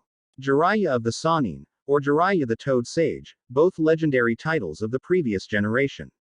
Not many people knew Jiraiya outside of his legend. He was one of the most perverted men I know. But he was an honorable man. His death will not go unpunished. The Akatsuki will answer for their crimes. This I swear. The crowd cheered at the rousing speech and began to break off after leaving flowers on the grave of the Sannin. Minato looked at his daughter and saw her standing near the grave of Jiraiya. She had her hair down and the fringe covered her eyes, but Minato knew how she was feeling. He also knew she would rather be alone at this time. Shio's POV. Shio stared down at the smiling face of Jiraiya's picture and felt empty inside. Jiraiya had been an uncle to her and sometimes even a father figure when Minato was busy with work. She could not help but remember each moment she spent with the perverted hermit. She nearly jumped when a voice spoke inside her head. You shouldn't be so sad, the old hermit was dead. He had nothing left to teach you. Besides, the pervert probably didn't have much longer to live anyway. Normally Shio was tolerant of her dark side. She realized it was a part of herself and tried to live with it as best she could. But there was one thing she never tolerated: when anyone insulted dead allies. She responded to her dark side with anger. Don't you dare insult him. You have no right to insult his sacrifice. She could almost feel the smirk Yami was giving off. And what are you going to do about it if I continue to insult him? He was nothing but a perverted hermit who deserved what he got. For the first time in her life, Shio began to hate another being with all her heart. She closed her eyes and entered a meditative state to enter her mindscape. When she opened her eyes, she was on a large pillar with harsh wind blowing around her. After Yami took all the Kyuubi's chakra, she had fully removed the seal, revealing her true mindscape. She assumed it reflected her connection to the wind. However, she was not here to look at the scenery. She glared at her darkness who stood across the large stone pillar, smirking at her. Since she wore her funeral clothes, consisting of a black turtleneck shirt with black shinobi pants, her Yami wore a white version of her outfit. Yami's smirk grew as she spoke to her light side. So you finally come here. Are you finally willing to fight for control of this body? Shio summoned her katana and the wind around the pillar formed a cyclone around the pillar. She slowly drew her sword and brandished it to her side and glared at the source of her dark emotions. It is time to show you that I am in control of this body. Yami's smirk turned into an ugly glare. You and your self-righteousness makes me sick. The only reason you have the will to even fight for your pathetic body is because I insulted your dead mentor. It is pathetic that the only reason you are even willing to fight is to honor the memory of a dead idiot. Shio's eyes narrowed at her dark side. I cannot believe you are a side of me. You cannot even understand that I do not gain strength from myself. I can power from my friends and the people who support me. Yami frowned and dark orbs began to surround her. Then let us put your strength to the test. Remember, whoever loses this fight will forever lose control of this body. As she spoke, the three dark orbs around her transformed into a large broadsword. Since no more words were needed, the two sides of the same body rushed forward in a clash of blades. Shio narrowed her eyes as she fought against her dark side. She really pitied Yami, never knowing any joy or affection for anyone else. But she would never give up this body. The two swords seemed to be arcs of light and dark as they fought. Soon they locked blades in the middle of the pillar and glared at each other. Yami forced Shio back and jumped into the air, floating in the air as she summoned 6 spheres of corrupted chakra and launched them at Shio. Can you endure the very power you kept under lock and key your entire life? Never even attempting to use it. Pure foolishness. Shio swung her sword in an arc in front of her and created a large barrier of wind around her that deflected the dark orbs. Shio gritted her teeth as she felt the force from the orbs impacting her shield and responded to Yami. I never used that power because it is evil. It corrupts the mind until there is nothing left but rage. Yami growled angrily and powered her sword with more demonic energy and shouted, that is why you are weak. You are unwilling to seek more power. You are content to remain weak and helpless, relying on your so-called friends to save you. Yami descended from the air with a dark aura surrounding her sword. Shio gritted her teeth at the continuous insults to her friends and summoned wind to sharpen her sword to the maximum and jumped to meet Yami's strike. The two collided in midair, forming 2 large auras in the air as the glowing sword clashed against the nihilistic blade of Yami. However, Shio widened her eyes as cracks began to form along her katana. Soon the beautiful blade was shattered as Yami was pushed back at great speeds. A large plume of dust erupted from the pillar as Shio crashed into it. Yami landed on the pillar softly and smirked as the dust cloud dissipated to reveal a hurt Shio. Her katana had managed to absorb most of the attack, but the splinters of her sword had cut her in multiple places. The dark entity began to walk slowly forward, savoring the moment that she would end her jailer. Shio panted as she struggled to rise and looked at the broken handle of her katana. Her katana had been the representation of her willpower. But it had shattered under the weight of Yami's hatred. She closed her eyes in preparation for the end when she heard the voice of her brother. "You're not just going to give up, are you? Even you are stronger than that, Shio." Shio quickly looked up to see the spirits of all of her friends and family smiling at her and encouraging her to keep fighting.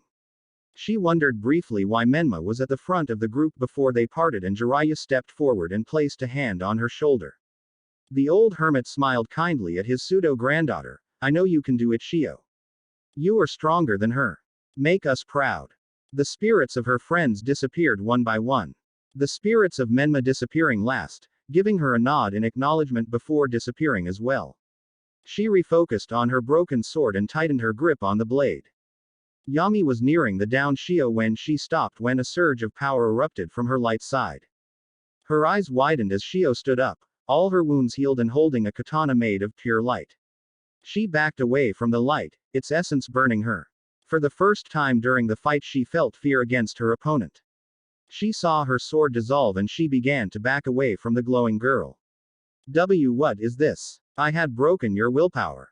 What power could possibly give you this much strength?" Shio stood over her dark side, eyes blazing with strength, and raised her sword. "My friends." She swung the sword down and Yami closed her eyes in fear, waiting for the end. However, after several moments she opened her eyes and saw the sword inches from her neck, but not piercing the skin. Yami looked up at her light side confused. Shio removed her sword from her dark side's neck and spoke. "I win this fight, but I will not destroy you, Yami. Despite everything, you are still a part of me. We complete each other. You are my pride, my fear, and all the rest of my dark emotions. I may not agree with many of your thoughts, but they are necessary to complete me. I say instead of one of us killing the other, we combine our strengths back into one." Yami sighed and chuckled a bit. "You are still too soft even after defeating me. But I guess in this situation it is better to combine than simply disappear. Alright then, you have a deal. I must say, I'm glad you were my other." Shio nodded and the two sides clasped hands and both disappeared into particles of dark and light glass. Real world. Shio opened her eyes with a start and looked around, seeing that only a few hours had passed judging from the position of the sun. She closed her eyes and breathed deeply. She felt complete since the first time Yami made her appearance. She now felt the emotions that Yami represented, however she would not make the mistake of suppressing these emotions. She looked back down at Jiraiya's grave but did not feel the same overwhelming sadness she felt before. She knew the old hermit was at peace wherever he was. She looked away but spoke one last sentence to his grave. "Goodbye, Jiraiya-sensei."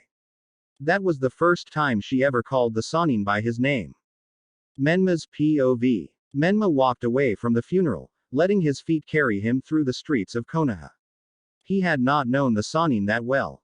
But he still felt sad for the man's death.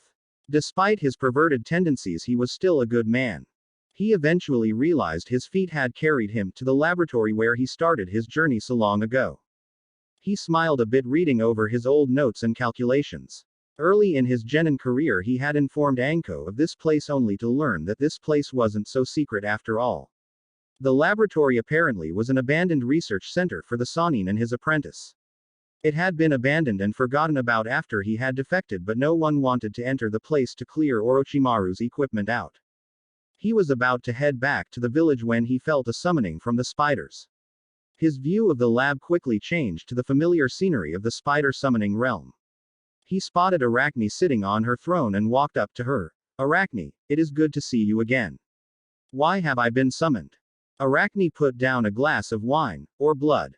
He had never asked. She turned to him with a sad smile. "It is time for you to perform the last trial as a summoner of the Spider Clan." Menma frowned. I thought when I mastered the senjutsu of the spiders I passed all the trials.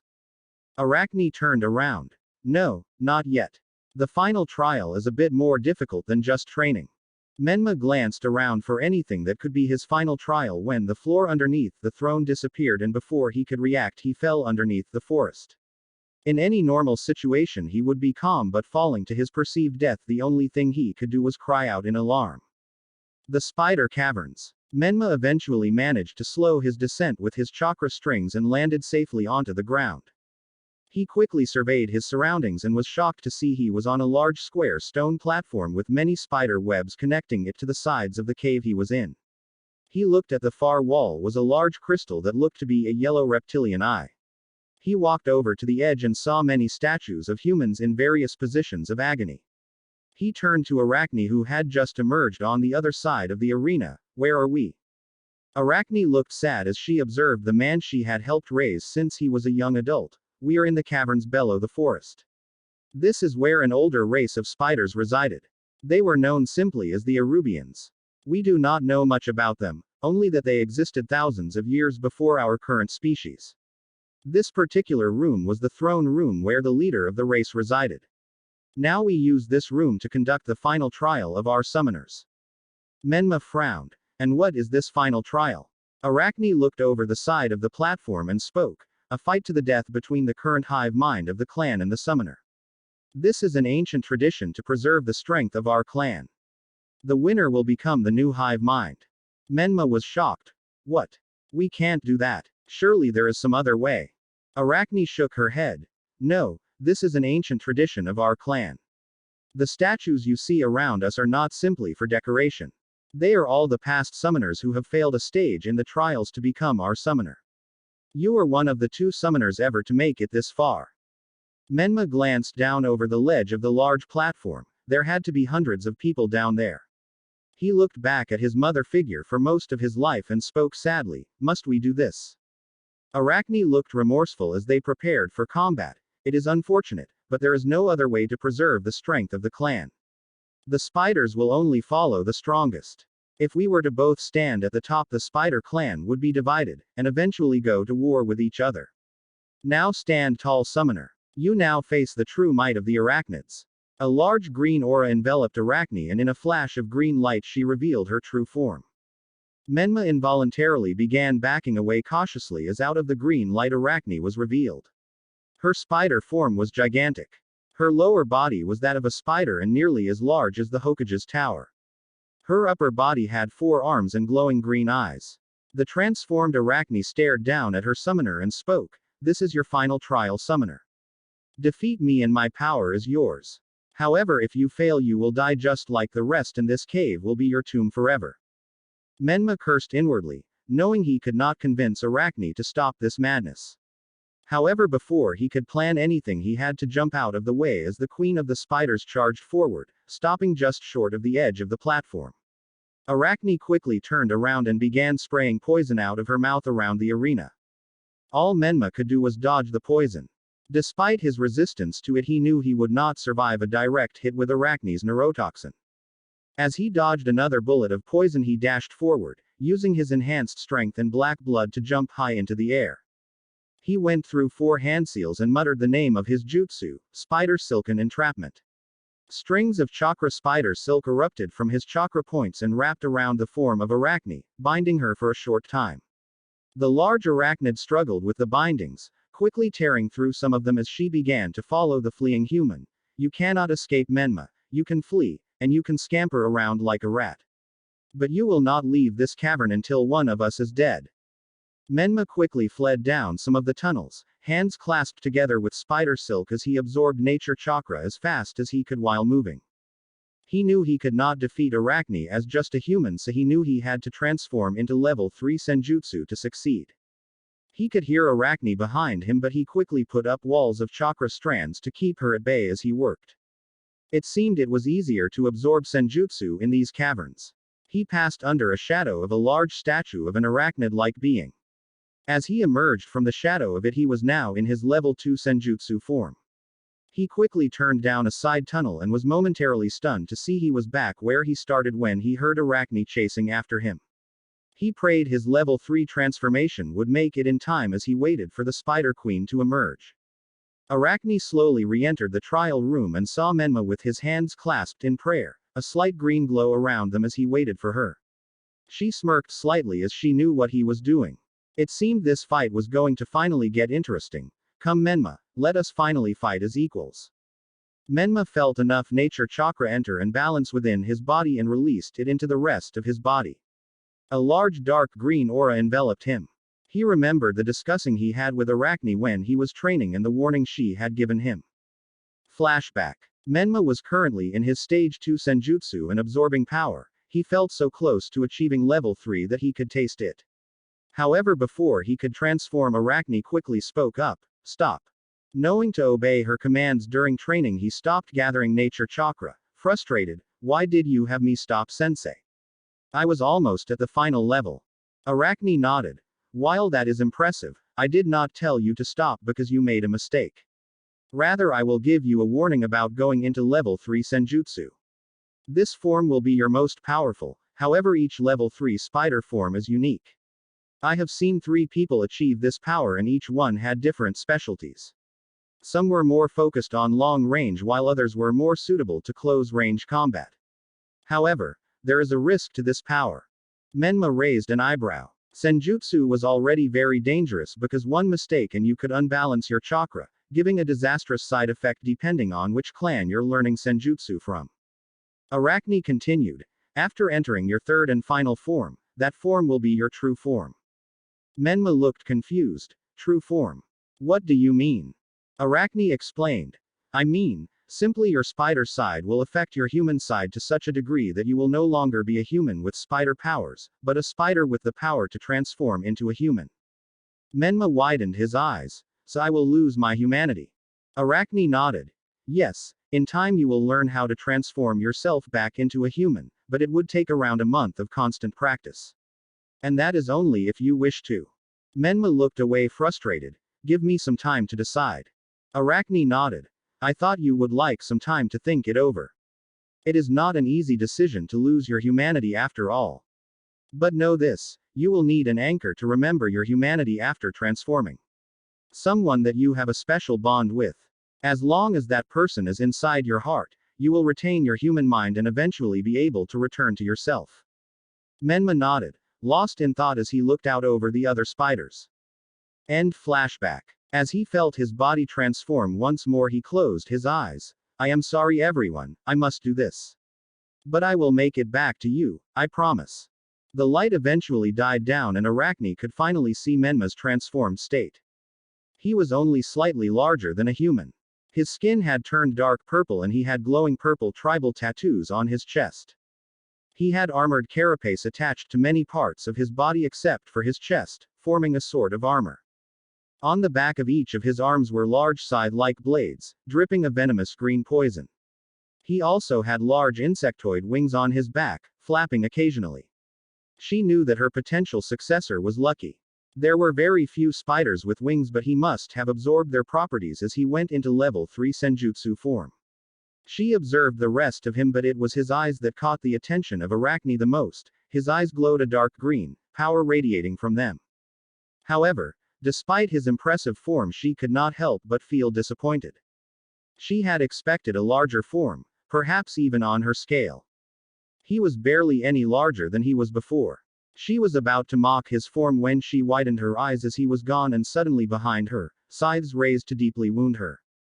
She quickly dodged to the side and examined the new Menma much more closely. It seemed she had underestimated him because of his small body. She theorized that all the power of the level 3 transformation was condensed in that small body, increasing his strength, speed, stamina, and power even further than his other transformations. She flexed her claw-like hands as she anticipated this battle. Come summoner, we shall finally end this trial. And so the two titans clashed. They fought, fighting like beasts as they relentlessly battled for dominance. Arachne quickly learned that despite being in his berserker-like state from just entering level 3, he could still heal even grievous injuries as she attacked him. She assumed that his medic abilities transferred over to his empowered form. She knew she would lose this fight. Despite her larger size and experience, she could not handle the raw power that Menma was displaying. She felt proud that the student she had taught was finally surpassing her. Menma roared with power and jumped into the air, stabbing both of his scythe arms into the body of Arachne. The Spider Queen screamed in anguish as she shrunk back down to her human form, no longer being able to transform due to her other body's injuries. She sighed as Menma approached. It seemed this was the end for her. She only hoped that Menma could regain his human mind, and not be corrupted by this power. Arachne closed her eyes in preparation for the end. Menma walked forward. Every instinct was demanding he slice the woman's neck before him. But in the corner of his mind a voice was screaming at him to stop. He struggled as the two wills inside his head battled for dominance. Little did either one know that behind them the crystal eye was starting to glow as the fight reached its conclusion. Menma's mindscape. The mental representation of the human Menma was restraining his bestial side, trying to save Arachne's life. He would not lose one of his precious people. Especially not his mother figure. Inari watched the two aspects of his host's consciousness battle on the lake in front of him. He had finally regained his ninth tail after Menma's influx of chakra from entering stage 3 sage mode. He was quite impressed with his host's progress through the years, but he upheld his word. He no longer interfered with his host's life. However, he decided interfering in this battle would be in the best interest of his summoner. And help him atone for his actions in Menma's early life. Fox fire burst around him and enveloped the two sides of their consciousness, combining the two into one being. The god of foxes settled down onto his paws as he saw the now human-minded form of sage mode calm down and regain his human mind. Menma breathed in deeply as the fog that surrounded his brain was lifted. The last thing he remembered was entering the stage 3 senjutsu form. His head quickly shot up and observed his surroundings when he remembered what he was doing. He calmed down when he realized he was in his mindscape. He observed the changes that had occurred during his time away from here. The lake that had housed his chakra had become a virtual sea, expanding in all directions. He turned to where Inari resided and saw the ring of torii gates towering in the distance. He slowly made his way in that direction, not at all eager to face the old spirit. Inari stared down at the host that sustained him for the past 17 years. Gone was the weak human that had struggled through life. In front of him was a being that had transcended human limits and had become truly powerful. Perhaps now there was a chance against the Jubi. But for now to deal with the current situation, so you have come before me again, Menma. What do you wish to ask of me? Menma stared at the large nine-tailed fox and spoke. You are the god of all wild animals. Do you know of anything that could save Arachne? I do not wish to kill her or become the hive mind of the spider clan. Inari closed his eyes in contemplation, telling Menma this information could bring a new terror to this world, or help save it. He observed Menma and nodded to himself. Yes, that race could be redeemed under you, Menma. With a strong leader such as you, they will not cause trouble for humanity again. Inari opened his eyes and sat on his haunches. In order for you to save Arachne, you will need to destroy the current order of the spider clan. Menma looked shocked. What? I do not understand. Why would destroying the spider clan save Arachne? Inari continued his explanation. Because the spider clan was not always a hive mind. Long ago, during the time of the Sage of the Six Paths, a race known as the Arubians once roamed the earth. They were an intelligent civilization, rivaling the greatest thinkers of the day. However, their one fault was an unquenchable thirst for conquest. They constantly went to war with the humans, killing thousands. However, in a final confrontation with the humans, Kagaya cast a curse upon them, to make them mindless and only able to serve a hive mind of her choice. She forced them into an alternate dimension and put one of her lackeys as the hive mind. If you break this curse, and restore the ancient Arubian people, the final trial will no longer be necessary. However, you will need to prove yourself to the Arubians and become their leader. If you fail, they could become a threat to humanity once more. Menma frowned as he considered his options but came upon a sudden thought. What about the many spiders in the elemental nations? Would they all transform back into Arubians? Inari shook his head. No, only the strongest among the spider clan will revert back to their original form. The spiders that you know today outside of this world are too far gone in the evolutionary chain to revert back. Menma nodded. Coming to a decision, Tell me how to release the curse. Arubian throne room. Menma found himself in his real body, his arm scythe inches away from Arachne's throat. The woman had her eyes closed in acceptance, waiting for the final blow. However, instead of slicing her throat, Menma jumped forward onto the far wall and thrust both his scythes into the eye of the crystal on the far wall, completely destroying it. Arachne opened her eyes in shock as she observed the actions of her successor. What have you done? That crystal was an ancient relic of the Spider clan. However, she gasped when she recognized her voice before becoming the hive mind. She looked up at Menma, shocked. Menma shook his head as he looked back at his mother figure. That crystal was no simple relic. It held the cursed chakra of Kagaya, the rabbit goddess. It corrupted the entire Spider clan, preventing them from achieving their true forms. Arachne looked confused. True forms. She trailed off as she heard the sound of spiders scuttling towards them. She stood up and faced the entrances to the room as the proud figures of the Arubian people entered. In the lead of the swarm were 3 large Arubians. They approached the two and nodded their heads in respect. The middle figure approached further and spoke in a chittering, deep voice. Greetings, I am known as the Prophet Aragog. These are my contemporaries, Prophet Vex, and Prophet Marrow. I fought alongside you against your blood kin, but I was in my lesser form then. We would like to thank you for releasing the curse that the witch Kagaya placed upon our people. We respect your strength and declare you leader of our tribe.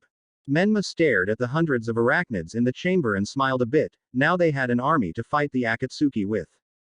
Madara and Kagaya would not stand against the combined weight of humans and Arubians. Menma stepped forward onto a higher platform and spoke to the gathered arachnid people. I am Menma Gorgon, shinobi of Konoha, the plaguebringer of the elemental nations. In the past this species was known as a blight upon the world. But now it will be seen as its savior, as we join together to defeat Kagaya's minions and the god that supports her. Join with me and we will create a brighter future for this world. All the Arubians cheered in their insect-like voices as they worked to restore the halls of the Arubians to their former glory. Arachne approached Menma from behind, feeling very proud of her pseudo-son. So you were given 2 impossible choices and managed to find a third. I must say you surpassed my final trial by leaps and bounds. Menma turned to his mentor for many years and spoke. I could not let you simply die, Elise. The now named Elise smirked a bit. So you figured it out. Yes, I was the previous summoner of the Spider clan. I did not have such an attachment with the previous hive mind and managed to kill him quite easily. But now that I am not bounded by the clan, perhaps I can spread my web further, explore the world after this Akatsuki business is over. Menma nodded. Why don't you join Konoha? It could be the start of your new life. Arachne smiled wistfully and looked at the working transformed arachnids. I might. It will be odd getting reacquainted with society, but it will be a nice change of pace from the forest. Menma nodded but frowned. But for now I must train on reverting to my human form. I cannot return looking like this. I will be mistaken for a demon. Elise nodded. Yes, I will help you. The process is not hard once you do it the first time, but it will take several weeks to perfect switching forms instantaneously. In addition, you will need to find the other benefits of that form besides the fancy blades. Menma nodded and they exited the caverns to train. Little did he know he would sorely need these new abilities for the battles to come in the future. Hidden Rain Village. 5 capsules opened, revealing orange-haired people clad in black cloaks. They each stood up, revealing purple rippled eyes as they gathered around their master. Pain stood in front of his paths and turned around in the direction of Konoha. Let's go. Chapter 29. Pain. Path to Konoha Gates. Shio slowly walked back in the direction of Konoha. It had been 2 weeks since Menma had disappeared. No one had seen him since Jiraiya-sensei's funeral. A few days ago her parents had noticed how stressed she was getting searching for him and sent her on an easy C-rank mission to deliver a message to the Cage, her old friend Gaara. She was on her way back but frowned when she noticed the birds flying away from Konoha. The only cause she could think of was if there was a big commotion in the city. She began to dash forward at her fastest pace, the landscape becoming a blur as she decreased the wind pressure in front of her. The wind mistress saw the gates in front of her and passed them, only to stop at the entrance and stare in horror at the scene in front of her. The city of Konoha was gone.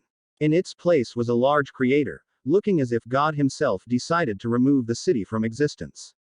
She extended her senses and was horrified to realize that many of the city civilians and ninja were dead. She desperately searched the chakra signatures and nearly cried. She could not feel the chakra signatures of her mother or Kakashi-sensei. She sensed the chakra of her father, but it was very weak. Shio felt a deep sense of rage when she saw the 6 figures in the middle of the disaster zone with the signature cloak of the Akatsuki. It wasn't enough that they ruined her life and tracked her down like animals. They had to take everything she loved and destroyed her home. She jumped down in front of the 6 pains and glared at them with her now heterochromatic eyes. Her left eye was sky blue while the other was a deep purple. The purple eye emitted smoke as the corrupted chakra of the Kyuubi evaporated into the air. The lead pain turned to her and spoke. Shio Uzumaki, there you are. Surrender and let yourself be captured or face the wrath of God. Shio nearly growled in rage and began to use her latest technique that she discovered after combining her Yami's power with her own. Wind began to pick up around her and soon a tornado formed around her and the paths of pain. Pain observed the girl's mastery of wind manipulation but was unconcerned. His paths could absorb this attack easily. He frowned, however, as the tornado began to take a dark hue. He widened his eyes when he felt Kyuubi's chakra radiating from the wind. Soon a black tornado was spinning in the center of Konoha. Shio glared at the diva path. Black wind, the culmination of all my training. Unstoppable, unblockable, and unegatable. Nothing stands in the path of this wind. Prepare yourself, butcher. Because this is your end. The tornado converged on the 6 Akatsuki members, however 2 of the peons raised their arms and the leader shouted, Shinra Tensai, while the other simply formed a barrier around himself, protecting him and some of his allies from the wind. The tornado imploded from the inside and directed the black winds around the battlefield. Shio frowned. Her wind should be nearly unblockable from the tests she performed on it during her training. Even her mother's chakra chains could not block her winds. She decided to use another of her new techniques. She drew her sword and dashed forward, black wind spiraling around her like a wraith as she weaved in and out of sight. The paths looked around warily as their target flickered around the barren field, hiding in the scattered dark winds. However, they all found a large discharge of chakra and they all looked up only to see a large body hurtling towards them. Without a word, the 6 paths scattered as the boss summon of the Toad clan, Gamabunta, slammed into the earth. Shio landed on Gamabunta's head and dismissed her dark wind around herself and explained the situation to the large toad. Gamabunta growled as he saw the killer of one of their summoners. The Toad clan looked after their own and had sworn to avenge their fallen comrade. All right, Gaki, let's do this. Shio nodded and shouted as she saw the pains grouping together again, probably preparing their own strategy. Boss. I need some oil. Gamabunta nodded and his mouth bulged as he sprayed out hundreds of gallons of the highly flammable oil. Shio quickly went through some hand seals and took out a paper bomb. Negate this. She threw the paper bomb attached to a kunai and blasted it with her dark wind, causing a massive explosion to reach the toad oil, which ignited from the intense wind-aided flames. Soon a large gout of flames spewed from the toad's mouth, engulfing the 6 paths of pain. Shio observed the smoke that had emerged from the flame carefully, not believing the attack would have defeated the leader of the Akatsuki. Her observation was proved correct when missiles erupted from the smog and she was forced to erect a dark wind shield in front of Gamabunta to protect them from the explosions. Her eyes narrowed in anger seeing the 6 paths of pain perfectly fine after using one of her strongest combination attacks. It seems whatever she did could be negated by pain. She frowned as she observed the 6 paths. It seemed the one that shot missiles at her could turn parts of its body into a machine. The lead figure has some sort of repulsive and possibly pull technique. Perhaps he controlled gravity. She also noticed that another of the paths had managed to absorb some chakra from her earlier wind attack and fire attack. That left her to find out what the skills of the last 3 paths of pain are. The only female of the 6 paths jumped back and ran through some familiar hand seals and pressed her hand on the ground, summoning a large 3-headed dog which roared in challenge at the boss toad. Well, that solves that for another of the paths. Apparently this one can summon mythical beasts. Shio compressed wind beneath the soles of her feet and jumped high into the air above Gamabunta and ran through some hand signs, summoning no jutsu. In 2 large plumes of smoke the generals of the Toad clan appeared. Shio shouted her orders as the two large toads landed on the sides of the boss. Gumaken, Gamahiro, distract her summons while I take out the main bodies. The toads nodded and went to engage the beast. Shio turned back to the paths and frowned. She needed to get past the gravity and chakra absorber to destroy the other paths.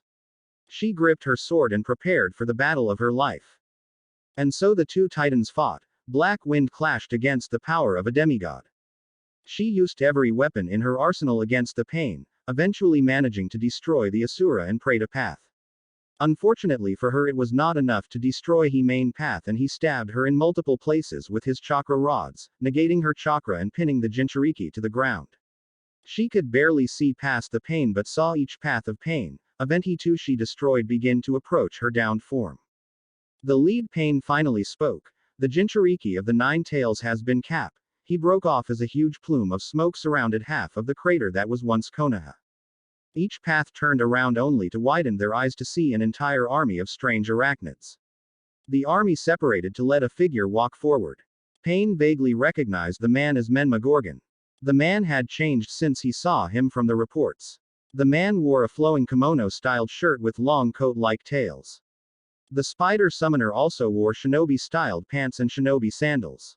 But it was the eyes that had changed the most from the report. Menma's eyes now glowed a brilliant green. Menma walked to the edge of the crater that was once Konoha and glared at the source of all this devastation. He saw the Rinnegan eyes of pain and growled. He had developed a hatred for those eyes since he learned what they did to the world.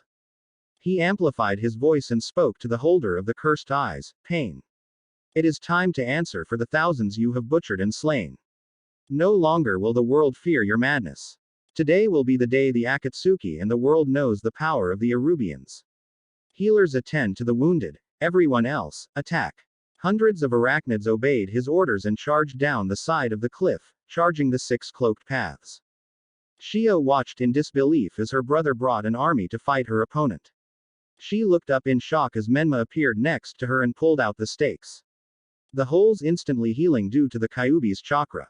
She stood up next to her brother and looked at the many strange spiders attacking the 6 paths, who were holding their own thanks to the gravity manipulator, and spoke, "We need to separate the gravity user or we will never win." Menma nodded. "Agreed, and we will do it together." The siblings nodded and both were engulfed in green light as they rapidly absorbed nature chakra into them. Shio's purple glowing eye turned orange as the nature chakra purged it of its corrupted influence. Menma quickly went into his level 3 form and they both dashed off to the fight. The prophets were battling the large summons alongside the toads while the minor arachnids were overwhelming the paths with pure numbers. Only the diva path was allowing them to group together to fight off the swarm. The spiky orange-haired path turned around in shock as he was grabbed by the face by a transformed Menma and was hurtled far away from the battle into the training ground he and Shio fought so long ago. The leader of the Paths of Pain stood up and observed his two opponents. They were both radiating power on par with his own. He glared as he felt the connection to his other paths go dark as they were overwhelmed by the strange arachnid species that Menma had summoned.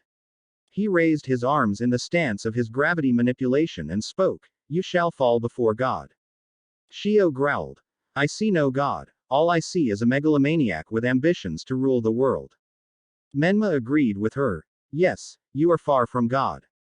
You are simply a demon wearing the face of an angel to corrupt the world. Your reign of terror ends here." Pain's calm demeanor twisted a bit as he glared at his opponents. "You will not stop me. I will spread pain to the world to bring peace." Menma brought his arm scythes in his stance and spoke, "If words will not reach you, then you are to be put down like the rabid animal you are." Menma dashed forward in a blur of speed and tried to slash at the tyrant but was forced back from the repelling force of Pain's almighty push. As Menma was pushed back, he pressed his feet into the ground and caught Shio's feet as she jumped above him and pushed her with all his supernatural strength at Pain, who had to draw 2 long chakra rods to block the girl's katana. Menma observed the two clash, counting the seconds until Shio was blasted away by the force of the gravity attack. 5 seconds. He has a 5-second interval before he can use his gravity manipulations. We will need to end him in those moments. He decided to use the only technique he had managed to perfect after learning how to regain his human form in his few weeks of training.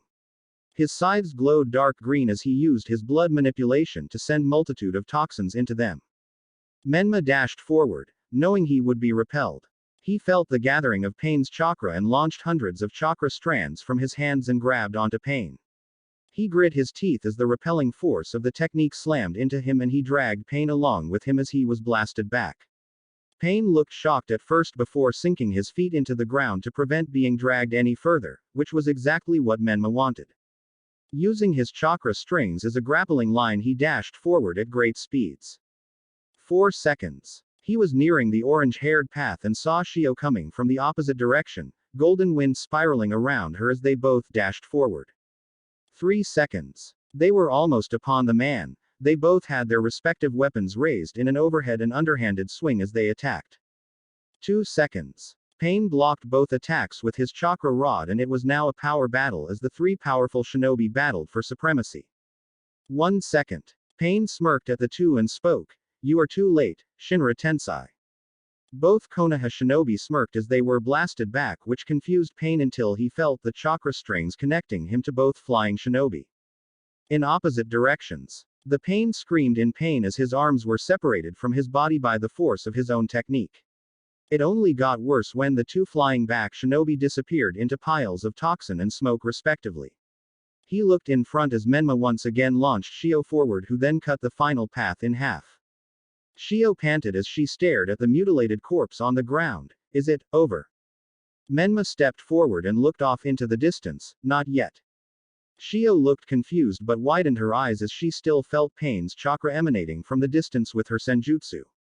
She stood up shakily, but determinedly and spoke, "Let's go." Paper tree. Nagato gasped in exhaustion as he felt his last path die. He was in no condition to move and both he and Conan knew this. He looked at the entrance as the two Konoha shinobi entered, both radiating hatred for him, and knew this was the end of his dream. Menma and Shio entered the fake tree and observed the real Pain. He had red hair like Kushina but was very emaciated and looked like a corpse. Next to him stood a blue-haired woman also in Akatsuki garb. The two sides observed each other for a few moments before Pain spoke. "So you are finally here. I see you despise my method to bring peace to the world. Tell me, before you end this, do you have an answer to bring peace to this nation?" Shio frowned at the question. She did not have an answer to Pain's question. Menma stepped forward and spoke. "Peace can only be achieved if every human understands one another. This is inherently impossible. Your method of making the world feel the pain of loss is also flawed." Pain frowned. "Explain." Menma reverted to his original self and explained. "Pain is a very fleeting emotion. It hurts like nothing you have ever experienced. But it, like all things, fade in time. Your method would bring a forced peace for a time. Perhaps even a few centuries. But it would be for nothing when the next generations forget the pain of their ancestors and get into arguments. These arguments will eventually evolve into more wars. Your method is only temporary and not bring true peace." Pain narrowed his eyes at Menma's words and spoke. "But there is no other way to end the constant wars that plague this land. Even if the peace is temporary, it would be better than this endless hatred." Shio frowned. "What turned you into this, Pain? What made you so pessimistic about life?" Pain seemed to be considering something before speaking. "I guess it would not hurt to tell you. My real name is Nagato. I was also once a student of Jiraiya sensei." Shio widened her eyes as Nagato explained his past. His childhood in the land of rain. His training under Jiraiya. Yahiko's formation of the first Akatsuki. The betrayal by Danzo and Hanzo. He then told them about his decision to bring pain to the world to bring peace. At the end of his tale, both Menma and Shio could understand his decisions a bit more. Shio closed her eyes and spoke. "I understand why you are doing this. But your methods and ideology are completely wrong." She snapped her eyes open, revealing one eye glowing orange while the other glowed purple.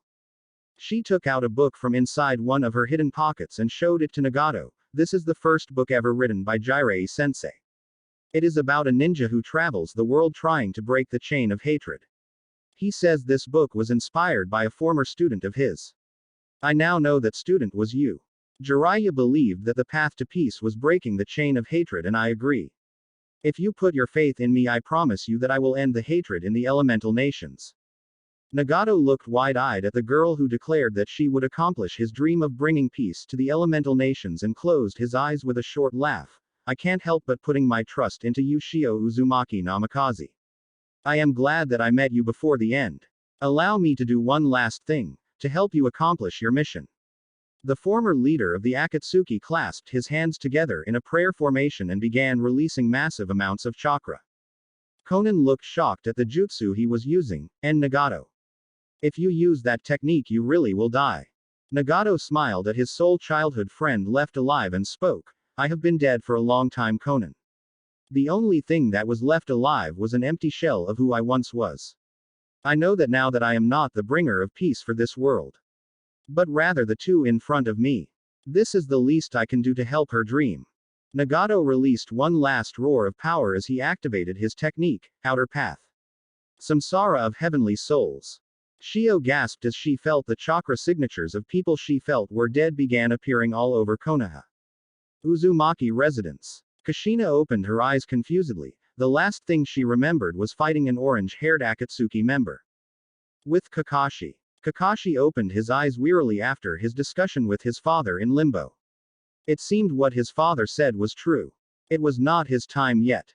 With Shio and Menma, every chakra signature she had felt died came back as Nagato continued his technique. Nagato gasped for breath, his hair now entirely white as he spoke his last words. Shio, Menma, I do not have much longer, but I have one last request of you two.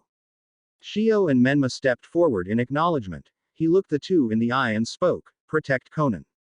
I was not the true leader of the Akatsuki. The true leader is Madara Uchiha. He will hunt for my eyes. I wish for you to transplant my eyes into Conan. She will continue my legacy and help protect the world against his insanity. Conan looked shocked through her tears, but Nagato. How can I take your eyes? Nagato smiled weakly at Conan. Please, Conan. There is no one more worthy in my eyes for this last gift. I love you. With those words, Nagato breathed his last breath with a smile on his face.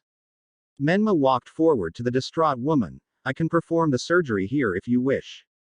Conan nodded, steeling herself for the pain of the eye transplant.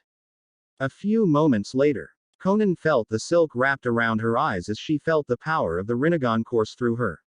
She could feel it integrating with her body, giving her strength that she never had before. Menma looked at the woman and spoke. What will you do now? Conan looked down. I will stay here for now. I will need to heal my eyes, and Nagato was right. Madara would come looking for these eyes. I must protect them with everything I have. Shio nodded in agreement. You are not in the bingo books and no one in Konoha saw your face, so you should be safe there. Conan nodded relieved. We need to bury the body first. Forest glade. A simple gravestone marked the grave of Nagato as the three stood in front of it in silence. Conan finally spoke. I knew him my entire life. I stuck with him when we were children and when he descended into madness. I could not help him then, only support him by his side. He saw something in you, Shio. I want to see what it is. I will join your cause. Not Konoha's side, but yours. Shio nodded. We will bring peace to the world and end the chain of hatred. I promise. Menma nodded. The Arubians will join in this alliance. It is high time for the world to be at peace. The three of them stood there for a while in silence as the sun set in the distance. The sides had been forged. It was time for the end of the Akatsuki and the path to peace for the world. That's it for this part. If you enjoyed it, then like, share and subscribe for the next video as it's going to be more interesting, and also check out my other playlists. Hope you would like them too.